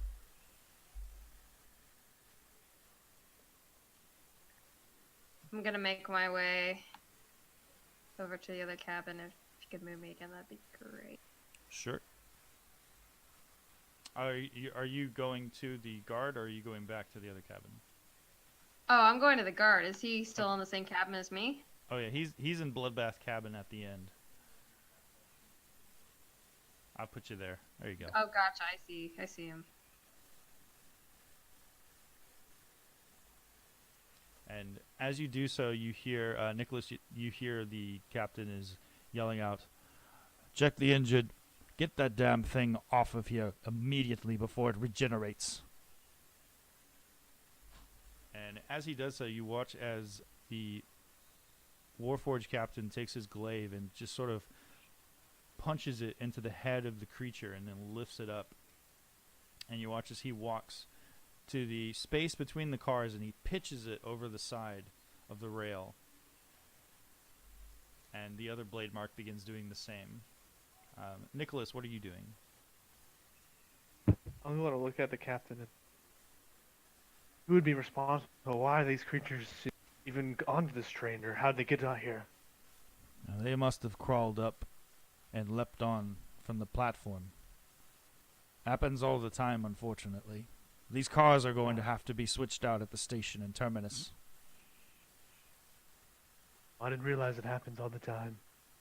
It's unfortunately, yes, they come from the valley around the city, and these creatures, there's not much for them to eat in the valley, so they see the cars as a means of food source. Ah, Now, normally we would have handled it, but if it weren't for the gentleman who decided to start a brawl in the other car, we would have seen them before they managed to get onto the train. And as he says that, he looks at the other blade mark and he just sort of nods at him. And the man immediately runs off into the other cabin. make sure they pay for this.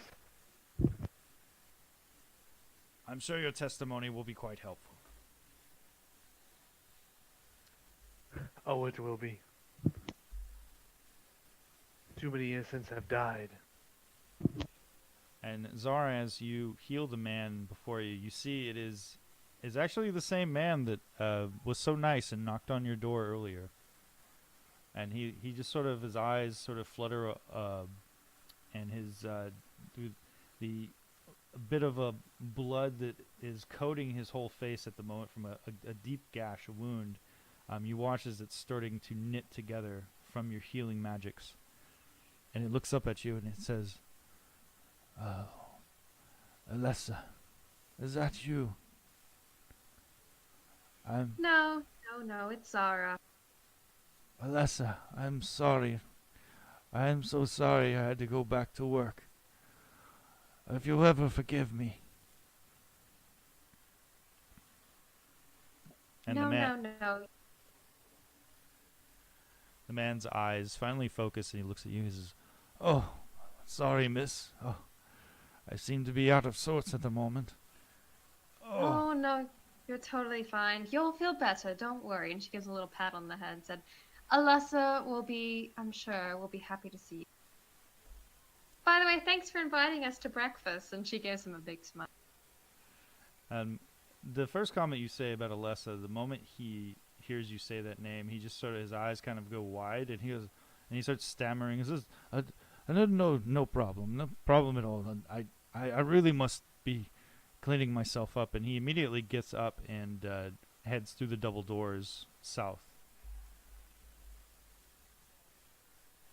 And back in the other cabin, Byron, what are you doing? Well, as I'm walking back to the table, looking over at Seven and say, I see. You're just waiting to be scrapped like the scrap metal you should be because you're not paying attention to anybody. You don't care about life. I can't wait for they press you down and we just walk on top of you, scratch our feet on. I'll go sit down. Seven looks at you and just sort of cocks his head to the side. And he just looks at you and he just says, "Weak." And he turns back, and you watch as he reaches under the table and he pulls Volothamp from under the table and pulls him, holding him up in the air a few inches, and then sets him down onto his stool. And Volothamp says, "Oh, quite all right. Good. Get your hands off of me, damn it." And then he turns and he looks back at you, Byron, and he says, You and the others. It's amazing. You snapped into action, and first stepping in, you and your other friend, and handling that bit of a quarrel at the bar, and then rushing off, and I saw you with your bow, striking the creature in the other cabin. That was amazing. Well, it must be amazing for someone like you. Truly, all my years traveling, I've met many an adventurer, and clearly you, my friend, come from stern stock. Is Seven saying this or is Bolo? No, this is Volo. Seven is not saying anything at the moment. He's just kind of staring at you. Oh, I thought it was Seven. Oh no, it was good to lend a hand when it was. Just tell me, my friend, are you a fan of ale? Fan of who? Are you a fan of drink? Drink, my man. Ales, meads, fine dining. Why, I think all of us could be. Well, once we arrive in the station and the House Orion sorts out this mess, I plan on heading to meet a friend of mine. My friend, he works for the newspaper, and he's helping me with my next book and publishing. And he asked me to meet him in a tavern somewhere in Lower Tavik's Landing. It's not too far from Terminus Station. It's called, I believe it's called the Grey Sword. Have you ever heard of it? Yes, I've heard of it before. Well, I'll tell you what, my friend. You and any of your other friends that decide to come with you, if you meet me at the Grey Sword, I will be happy to pay for your drinks. I will pay for as many rounds as you need. Well, that's much gracious of you. We may partake of it. What, will you be there this evening or tomorrow? Or I am heading there immediately. Once I gather my things and arrange for my luggage to be delivered, I will be heading immediately to the tavern. My friend said that he would meet me this morning. I'll let the others know, and thank you for your offer. Indeed. Perhaps you can tell me more of your travels. You seem to be like you a very interesting individual. Very skilled. I was quite impressed. Just luck, sir. Just luck. Very well. Well, I'm gonna see if I can find a rail attendant who's not dead. I will talk to you later. And with that, he steps up from his table and he begins pushing his way through the crowd and sort of meekly attempting not to step any of the troll blood or other blood from other creatures as he does so. And Siegfried, what are you doing? Siegfried is just thinking to himself. He's not saying anything, just mulling over the blood in the other cabin before walking back next to Samuel and seeing what all he missed out. Siegfried, make a perception check. As you head back into the car to meet up with your friend Samael.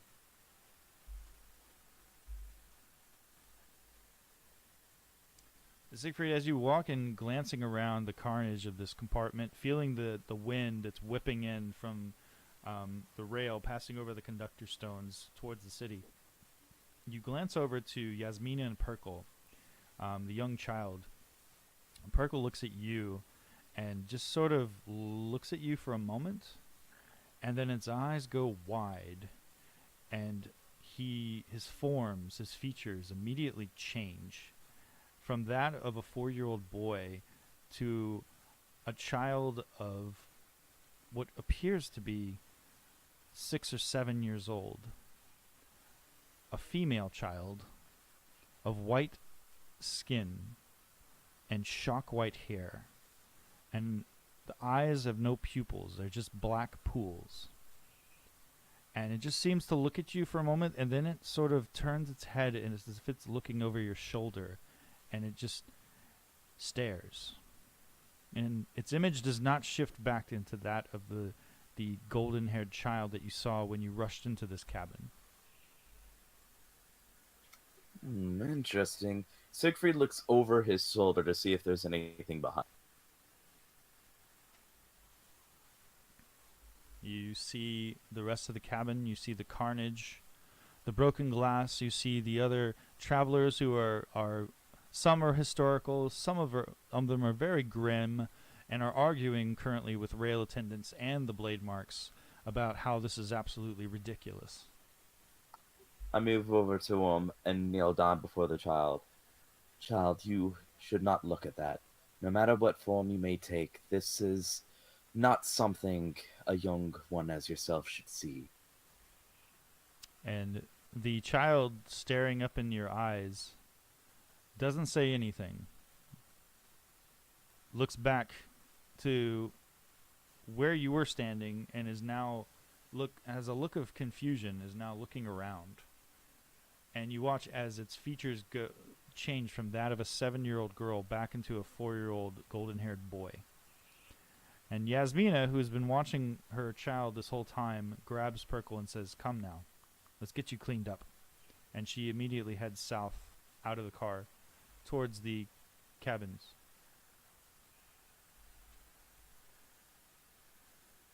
I continue making my way back to back up here to my dear friend Samuel.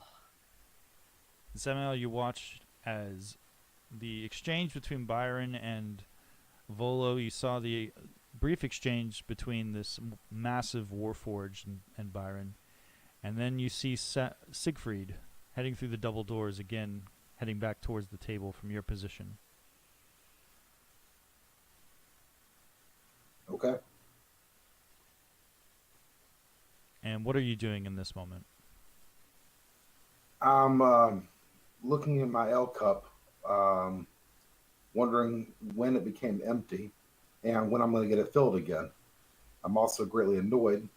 And I catch Seven's look and say, "You had the most wisdom out of everybody. There was literally nothing to be done." Seven, responding to your comments, these somewhat kind comments, he seems a bit shocked. He looks at you, and as he looks like he's about to say something, as if there's a bit of recognition, you watch as the other Warforged strides through the double doors, past Siegfried, and then stands at attention next to him and says, "Where in all the hells were you? You are supposed to be my bodyguard, not the way around." And Seven just sort of stares at him and sort of hangs his head and says, "I'm sorry, Bastion."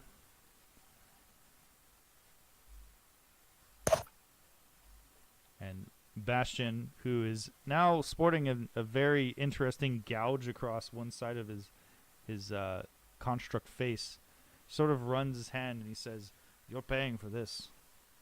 You will pay for my upgrades later, sir. Come, let's go." If he's scrappy, you might get more money for it. Bastion just sort of turns around and looks at you and says, "That'll be enough out of you. You fought well, but don't push your luck. I won't be responsible for when Seven pounds you into the pavement."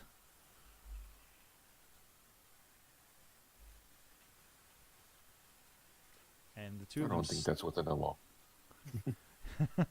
the two of them stand up and immediately begin heading south out of the dining car, which at this point you're noticing, Byron, Siegfried, Samuel, you're watching the dining car itself has apparently started to fold in on itself. You watch as the stools are now sinking down into chambers underneath the floor. The car itself is folding in and pushing in. You watch as the dwarf that was once there before, he is just sort of waving his hands over the tables as he's walking by, and you see him cleaning the table up, and as he's cleaning a table, the table is actually folding in on itself and shrinking and then sinking into the floor. And he looks around and he looks at each of you and he says, "Well, it's unfortunate that the breakfast was interrupted, but unfortunately, or I should say fortunately, we'll be arriving in Sharn shortly, so I would head back to your rooms and be advised that even though the Blade Mark did give you free reign to use your weapons and armor, that if you were caught on the train attacking anyone with your weapons, you will be dealt with." And as he says so, looking around the car, you notice that the blade marks have returned and have all arrested the 5 men, including the man who was unconscious. He is now coming to, the man with the shaved head and the tattoos of eyes on his scalp.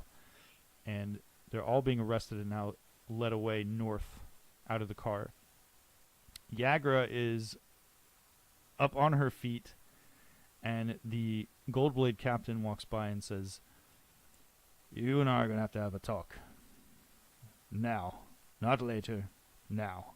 And Yagra just kind of looks at him and sort of sniffs the air, looks back at the rest of you, and looks back at you, Samuel, and sort of sneers. And then the two of them head north through the double doors out of the car.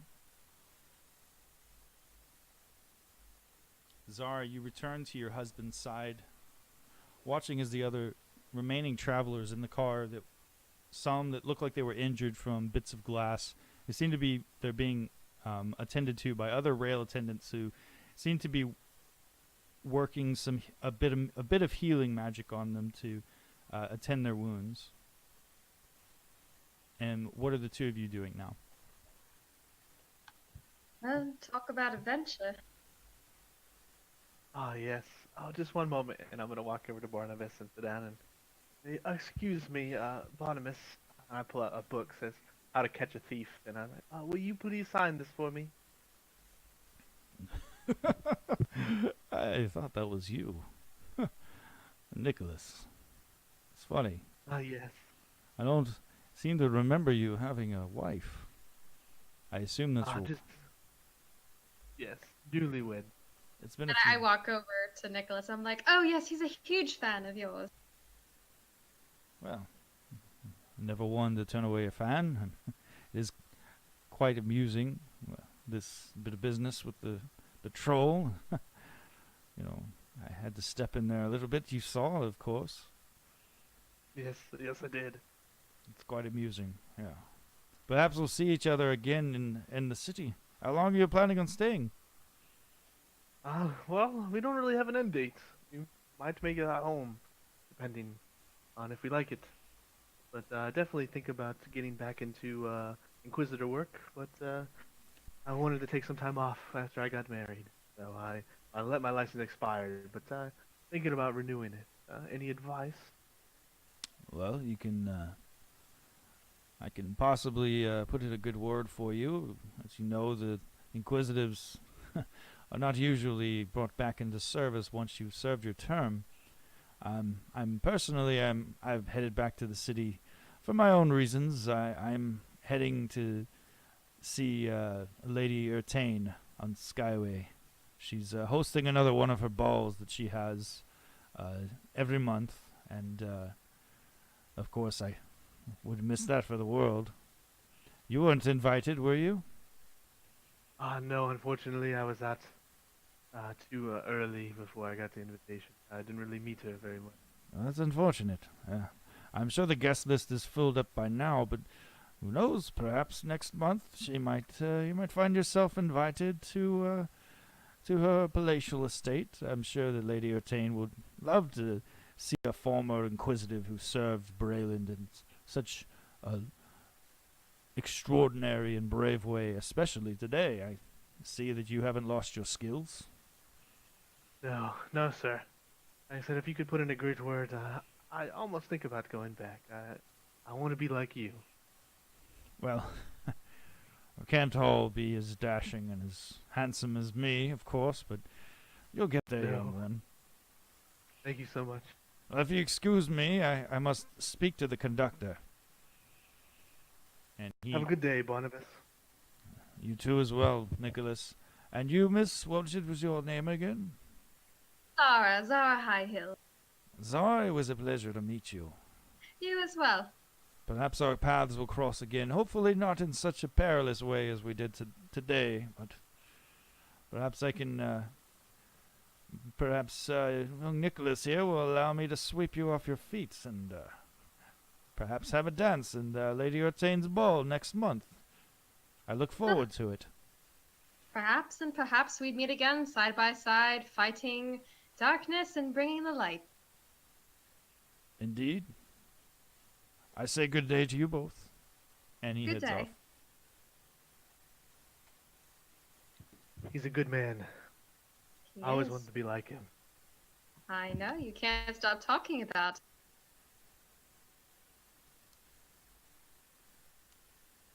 And for the encounter with the trolls,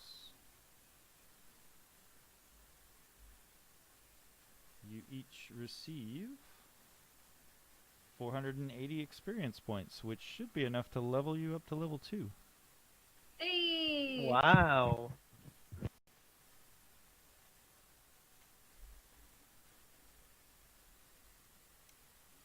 You know, you're setting a standard there. Next time I walk 120 feet, I want 480 experience points.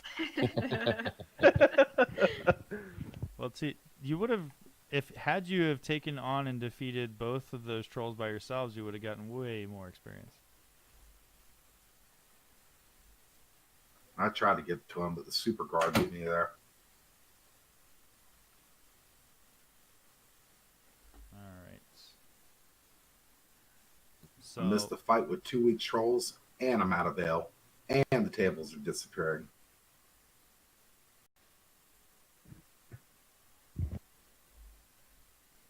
So I assume that you all would like to, in addition to leveling up your characters, I assume that you would like to reconvene in the dining car or somewhere else.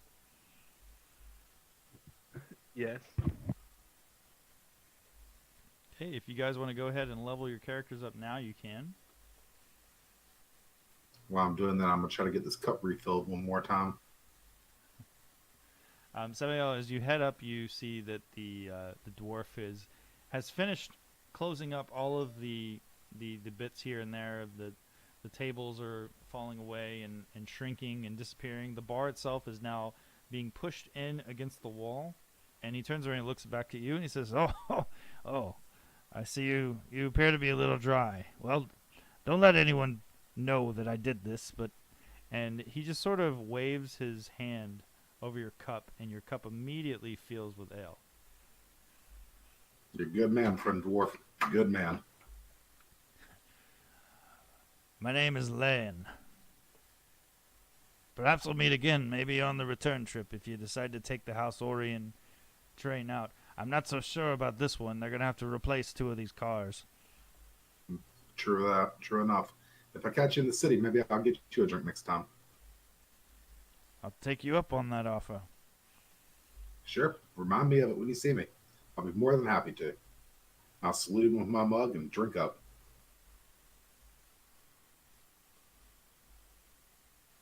And as you're all settling within the train, is there anything else that you would like to do on the train before we transition on? Not in particular. Do they have any games, activities? Can we play, I don't know, He wants to Is give there all a his money pool? away. is there a pool? Maybe we could all go swimming. Unfortunately, there is no pool on this train. Oh, well. Well, the young gentleman Volo did invite us to the Gray Sword this evening, with drinks on him. That's not a bad offer. He invited all of us or just you? No, he invited all of us. Oh, nice. I think we should take him up on it. I agree. Well, Nicholas, I think we are going to meet my brother tomorrow. What do you think? Did you have any business you needed to attend to today? Not today. Business will get in contact with me when it's ready. But right now, we're on vacation. We gotta enjoy ourselves and have an adventure. Alright. Almost first year anniversary. Yes. Drink sounds great. Yeah, Byron invited us to drinks. I think we should go. See where adventure leads us.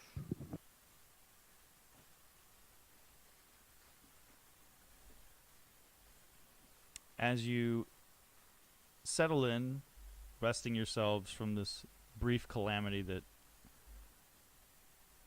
struck the train, and the attendants are all bustling and hustling around the cars, and they're saying to you, "Do you have your papers? Present your papers." And one by one, all of your papers are checked, verified, and they all tell you, "We'll be approaching shortly, Terminus Station." And after another half an hour, as you glance out from the sides of the car and the windows, you see the massive wall leading up to, just going up and up and up. You just see this massive wall, this mesa. And ahead of you, beyond, you see how the elevated rail with conductor stones heads straight into a massive gateway. And along the gateway, you see ornate statues lining the gateway as the train pulls into the station. And as the train pulls into the station, you just see a flood of people milling about on the platform.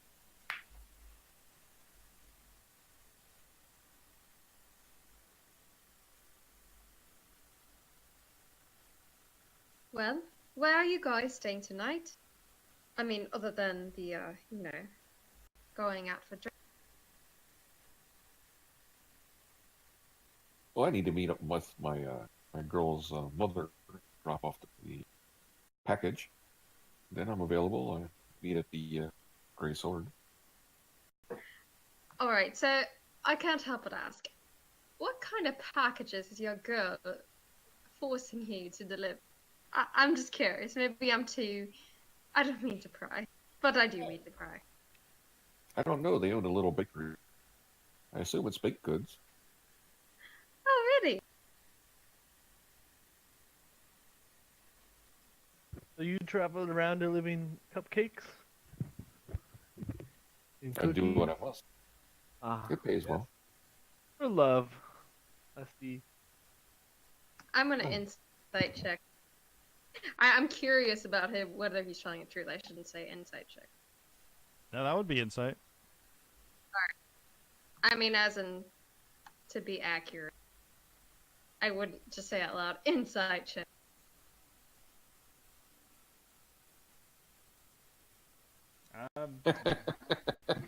He has He the most beautiful cupcakes in his package. I just know.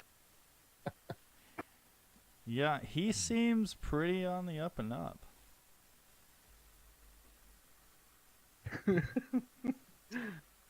Well, you should have your girl bake us some cupcakes for our anniversary.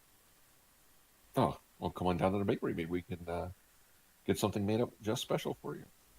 Oh. See, Nicholas, this is why we make friends. Yes. I would have preferred to stay in my cabin, though. A little less mess. And I look down at my shoes with blood on it. Oh, stop it.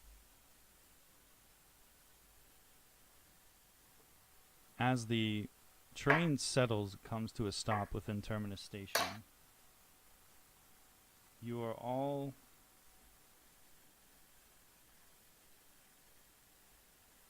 sort of not so much shoved out of the train, they just very hurriedly begin to attempt to get you out of the train at this point. And Zara, you notice as the man that you saved, he seems to have taken a shine to you a bit, and he has begun to follow you a bit around, making sure that all of your things are out of the cabin and making sure that you have everything that you need. And he comes along and he says, "Now, Miss Zara, it was.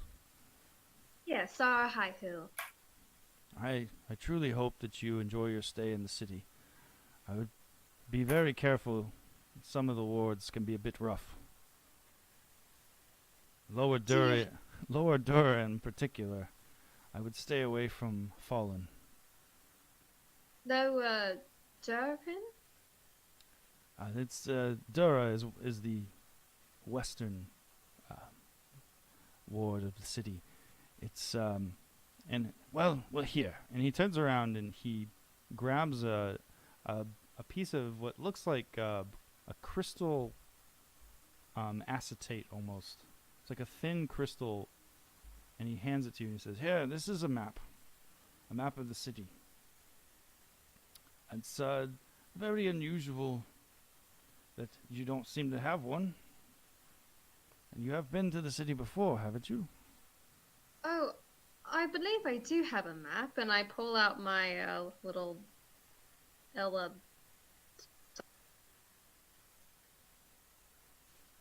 You actually don't have one. Oh, But just kidding, I don't have a map. No, I don't have a map. You're right, it is quite unusual. he hands it to you, and he says, "Well, this might help you. It's a bit of an unusual item.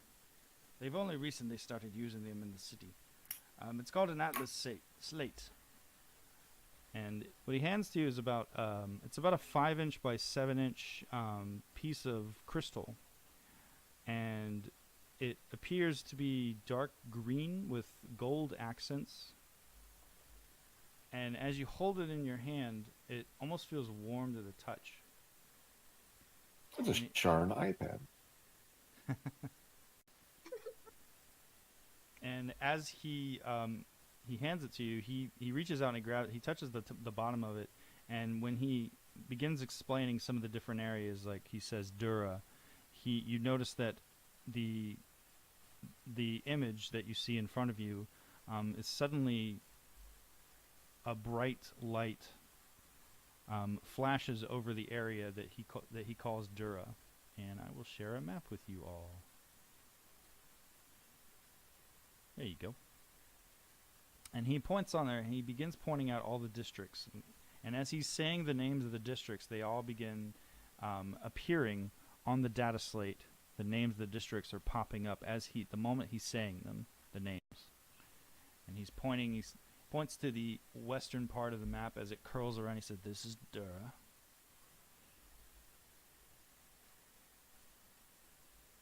And he points to an area that seems to be a little bit darker than others, called Fallen, and he says, "I would avoid this place like the plague. Just saying, it's a bit rough. It's a bit more rough than others. Most of the lower wards, you should be fine. It's just a precaution to watch yourself there."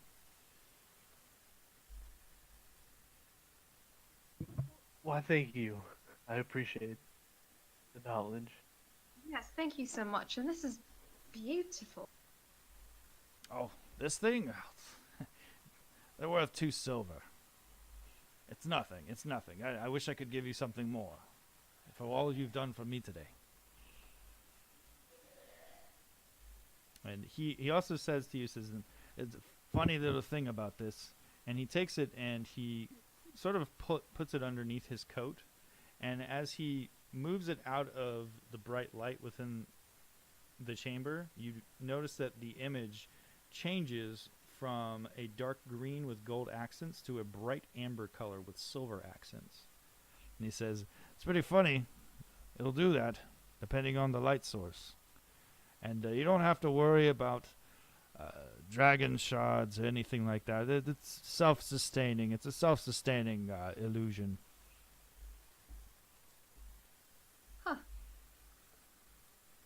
Hey, new friends, we have a map.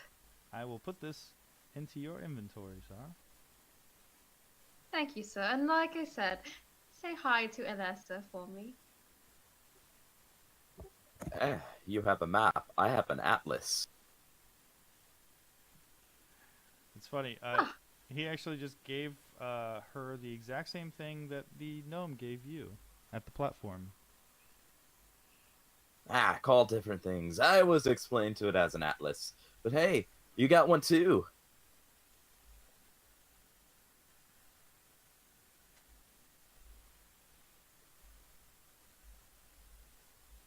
So as you all disembark from the train, you looking around the platform, you see what looks like different warehouses. You immediately are just struck with the amount of people that are milling about this area. You see what looks like workers and teamsters and other rough-looking folk that are all moving about. And immediately upon disembarking, you can see that large crane arms are now being moved over the 2 cars that were damaged, and you can see they're already starting to separate the train and take it apart and take those cars out.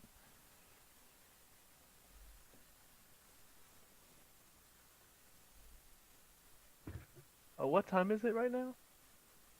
Right now it is 8:30. Nicholas pulls out his pocket watch. Ah, it's 8:30. We have a long time till 7 o'clock. Huh? What are you guys all planning on doing till then? I look at everybody.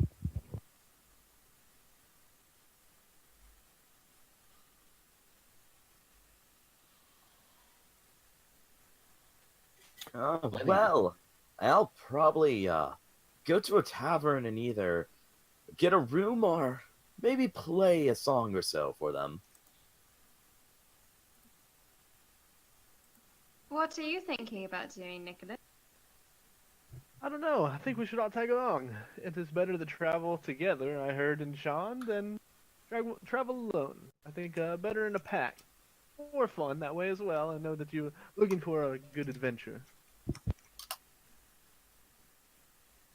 I What do say, you guys Siegfried, say? you stick with us, and you sing us songs all day.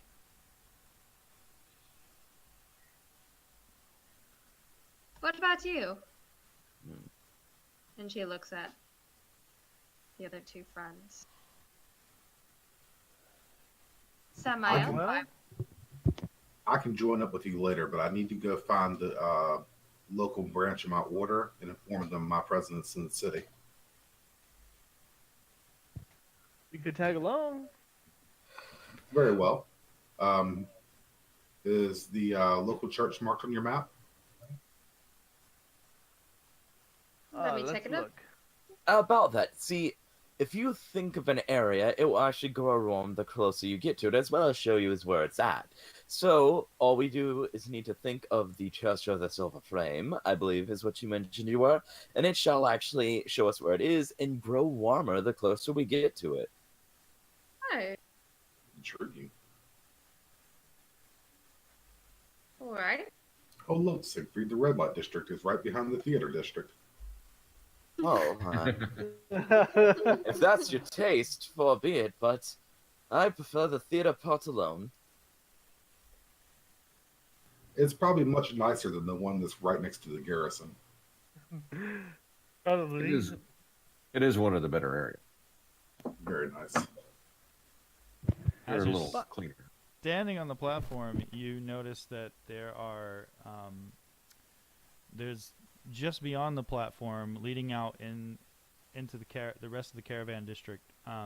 You see that there is a bit of an area where there are gates and turnstiles, and there's individuals and the folks that are coming off of the train and away from the platform and gathering their luggage are now going through what seems to be some sort of stopping point, where it looks like they're showing their documentation to the folks.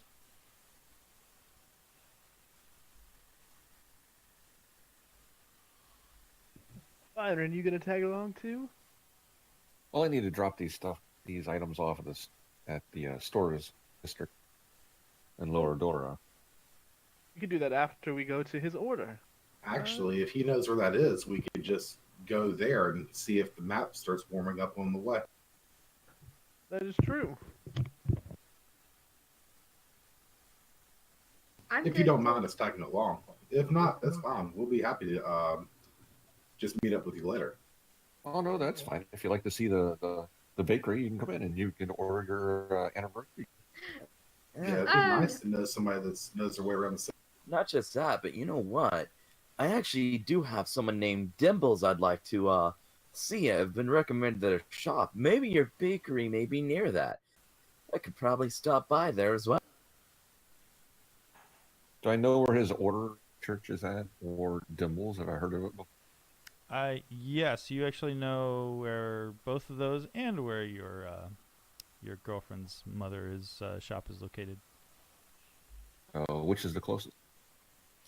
Let's see. Dimbles is actually located in the same area that your girlfriend's mother's shop is located.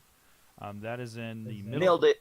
It's located in it's located in Dura, in the Middle Wards, in a place known as the Bazaar, and the Temple District, Sovereign Towers, is in Middle Central Plateau, and it's a section of the city which is just above Boldre's Heart, in the center of your map there. Oh, it's So- in the yeah. It's not in the lower. It's in the. Correct. It's on the next section above, which is your mother's or I keep wanting to call her your mother. Your girlfriend's mother's shop is above Caliston and the Bazaar, and the location where Samael wants to go is in Sovereign Towers, above Boldre's Heart. So either way, you're going to be wanting to take a bit of find a means to travel. It's going to be a long walk. Otherwise, you'll have to find yourself a sky coach. Well, we're gonna have to take a coach to get to your order's church because that's the closest nearby, and then we can stop at the bakery along the way. I mean, after that. Okay, that sounds good to me. Well, we're along for the ride today. Needle? Is the gray sword? Do I know where that? The Gray Sword is actually located really close to where you're at right now.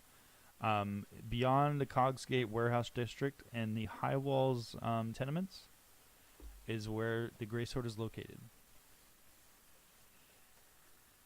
Okay. Well, we got several hours before that, so that's good. Well, let's hail a coach.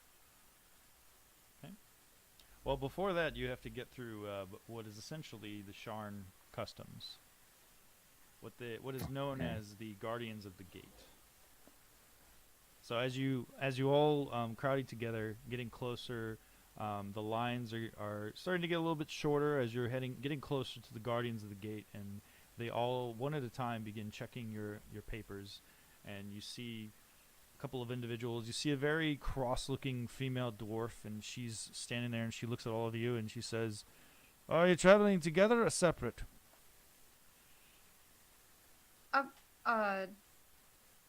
I guess together. We Together. just met on the train. And she just kind of raises an eyebrow at you, and she says, "This train? Yes. Interesting." And she kind of looks over to the left and talks to one of the men that's very briefly that's standing off looking at some sort of crystal slate similar to the Atlas slate that was given to you, Zara, and also to you, Siegfried. And you just see him tracing his hand on it, and he looks up, he looks at each of you, and then he holds it up, the slate, and he begins passing it over you, and you all one at a time feel this warm sensation wherever your Enchiridion is located on your person. You can feel it sort of warming, and the slate sort of flashes a bright amber, and he looks to the dwarven woman and looks back, and it says, "They're clear. You can go ahead." And one by one, each of you pass through the turnstiles, and you are out of the terminus station in the midst of the caravan district. And you said you wanted to look for a sky coach? Yes, I could take us to his orders church. Okay. To Sam I am. Or Sam. Just Sam I am. Sam I am. Byron, how do you hail a coach? Like this. Coach. Go to wherever the coaches are. Siegfried starts to roll up his pants sleeve. Oh, I thought there was different methods. Seems I was misinformed. And he chuckles and lets his pants leg roll back down. You never know. You know, some cities you wave your arm, hold out your thumb. I wasn't sure. That may work over at Sharn's Welcome, but over here it might not. And the center of the Terminus Caravan District, just beyond the platform, beyond the Guardians of the Gate station, you notice very varied individuals are are heading to what you can see is circular lifts on the sides of buildings, and you can just watch as they're all standing on the lifts and they're heading up. And you see, in the midst of all of that, you see several what look to be at first glance, it almost looks like a slightly larger rowboat. And on the sides of the rowboat, there appear to be these sails that stretch out from the right and the left of it, and then from behind it, you see another larger sail. And some individuals, some travelers who have just passed through the Guardians of the Gate, you see them either heading towards the lifts, or you see some of them heading towards and beginning to negotiate with some of the individuals that have their sky coaches at the ready for travelers. And you see one individual who is standing by herself, and she is currently sort of him-hawing and just sort of bouncing from one leg to the next. It's a very, very skinny individual, and she looks around and then towards the five of you, and you can just see a smile creep on her face. And she says, "You, over there. You look like a rough and tumble sort. Are you looking for some help with getting around the city?" Yes, we are. What is your rate? Oh, just like anyone else. A couple silver per mile. Is that the norm? Make an insight check. I live here. Oh, well, then yes. That is the norm. 2 silver is the norm.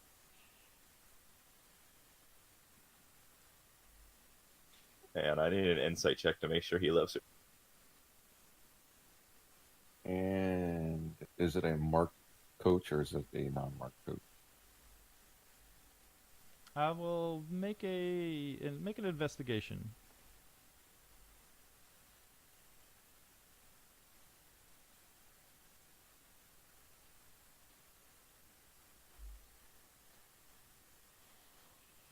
This appears to be a very simple coach. Doesn't seem to have any sort of special markings on it that would show you that it belongs to any one company within Sharn. This one almost seems like a personal conveyance. There's no markings on it that you can see that would appear to be like an official sky coach for the city. So it's Uber. And the woman, watching you look at her coach, she says, "My name is Esvel. And I can promise you this: if you choose me as your sky coach, I will get you where you want to go immediately. And there will be no funny business from me. You don't have to worry about that. I will take you anywhere you want to go in the city. I can take you all the way to Skyway if you want to."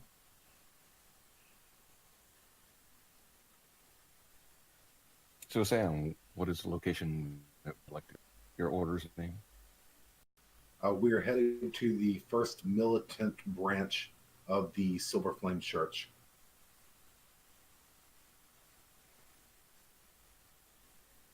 Can you get us there? Absolutely, I can get you there very quickly. All right, sounds like a good plan. Were you Everyone ready? And she looks at you and she says, "Were you interested in hiring me for just there, or did you need me to stick around for the day? We can work something out." How much for the day? Well, it'd be a flat rate of 2 silver per mile. What about wait time? How much do you charge wait time? Oh, I don't charge wait times. I Well, may not stick around, but I'll come when you call. And she pulls out a stone that is in sort of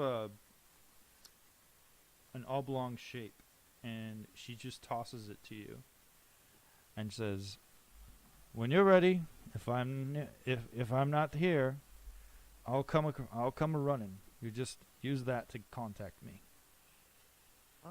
Thank you.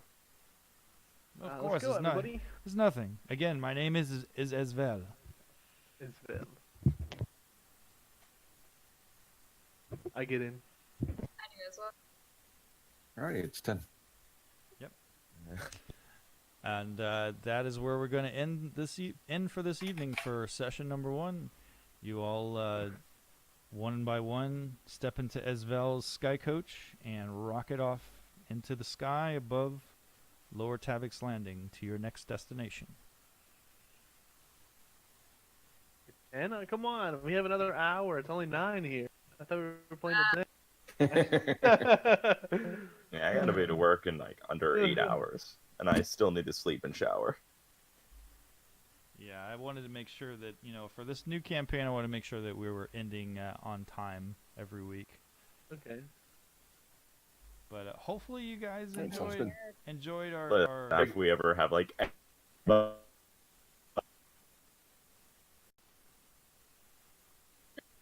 Not tonight. hopefully you guys Super fun. enjoyed it. Yeah. Yeah, kill us. And, Like, and oh, you're- yes. and Probably you're from starvation. and you're level 2 now. Probably. Wow, in-world character. I know. Oh. Sure. Oh my god. Jeez. Well, good night, all. Yeah, Good yeah, night, have a Mark. good night, I'm, Mark. I'm Take gonna care, dip Mark. out to everybody. I'll catch y'all Bye. tomorrow. All right. Good night, Devin. Night, Devin.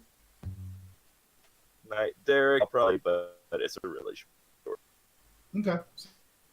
Sounds good.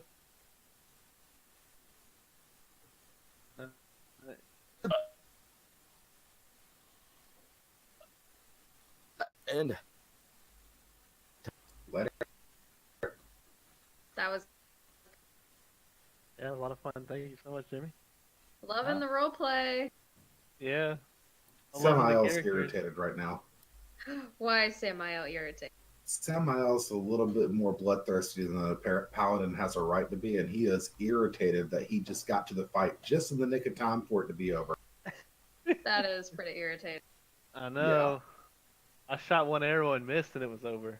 That's why Samael was told number 7 that he was the wisest one of the bunch by sitting there doing nothing, because he felt like he wasted his time by walking over there. Let the guards handle it.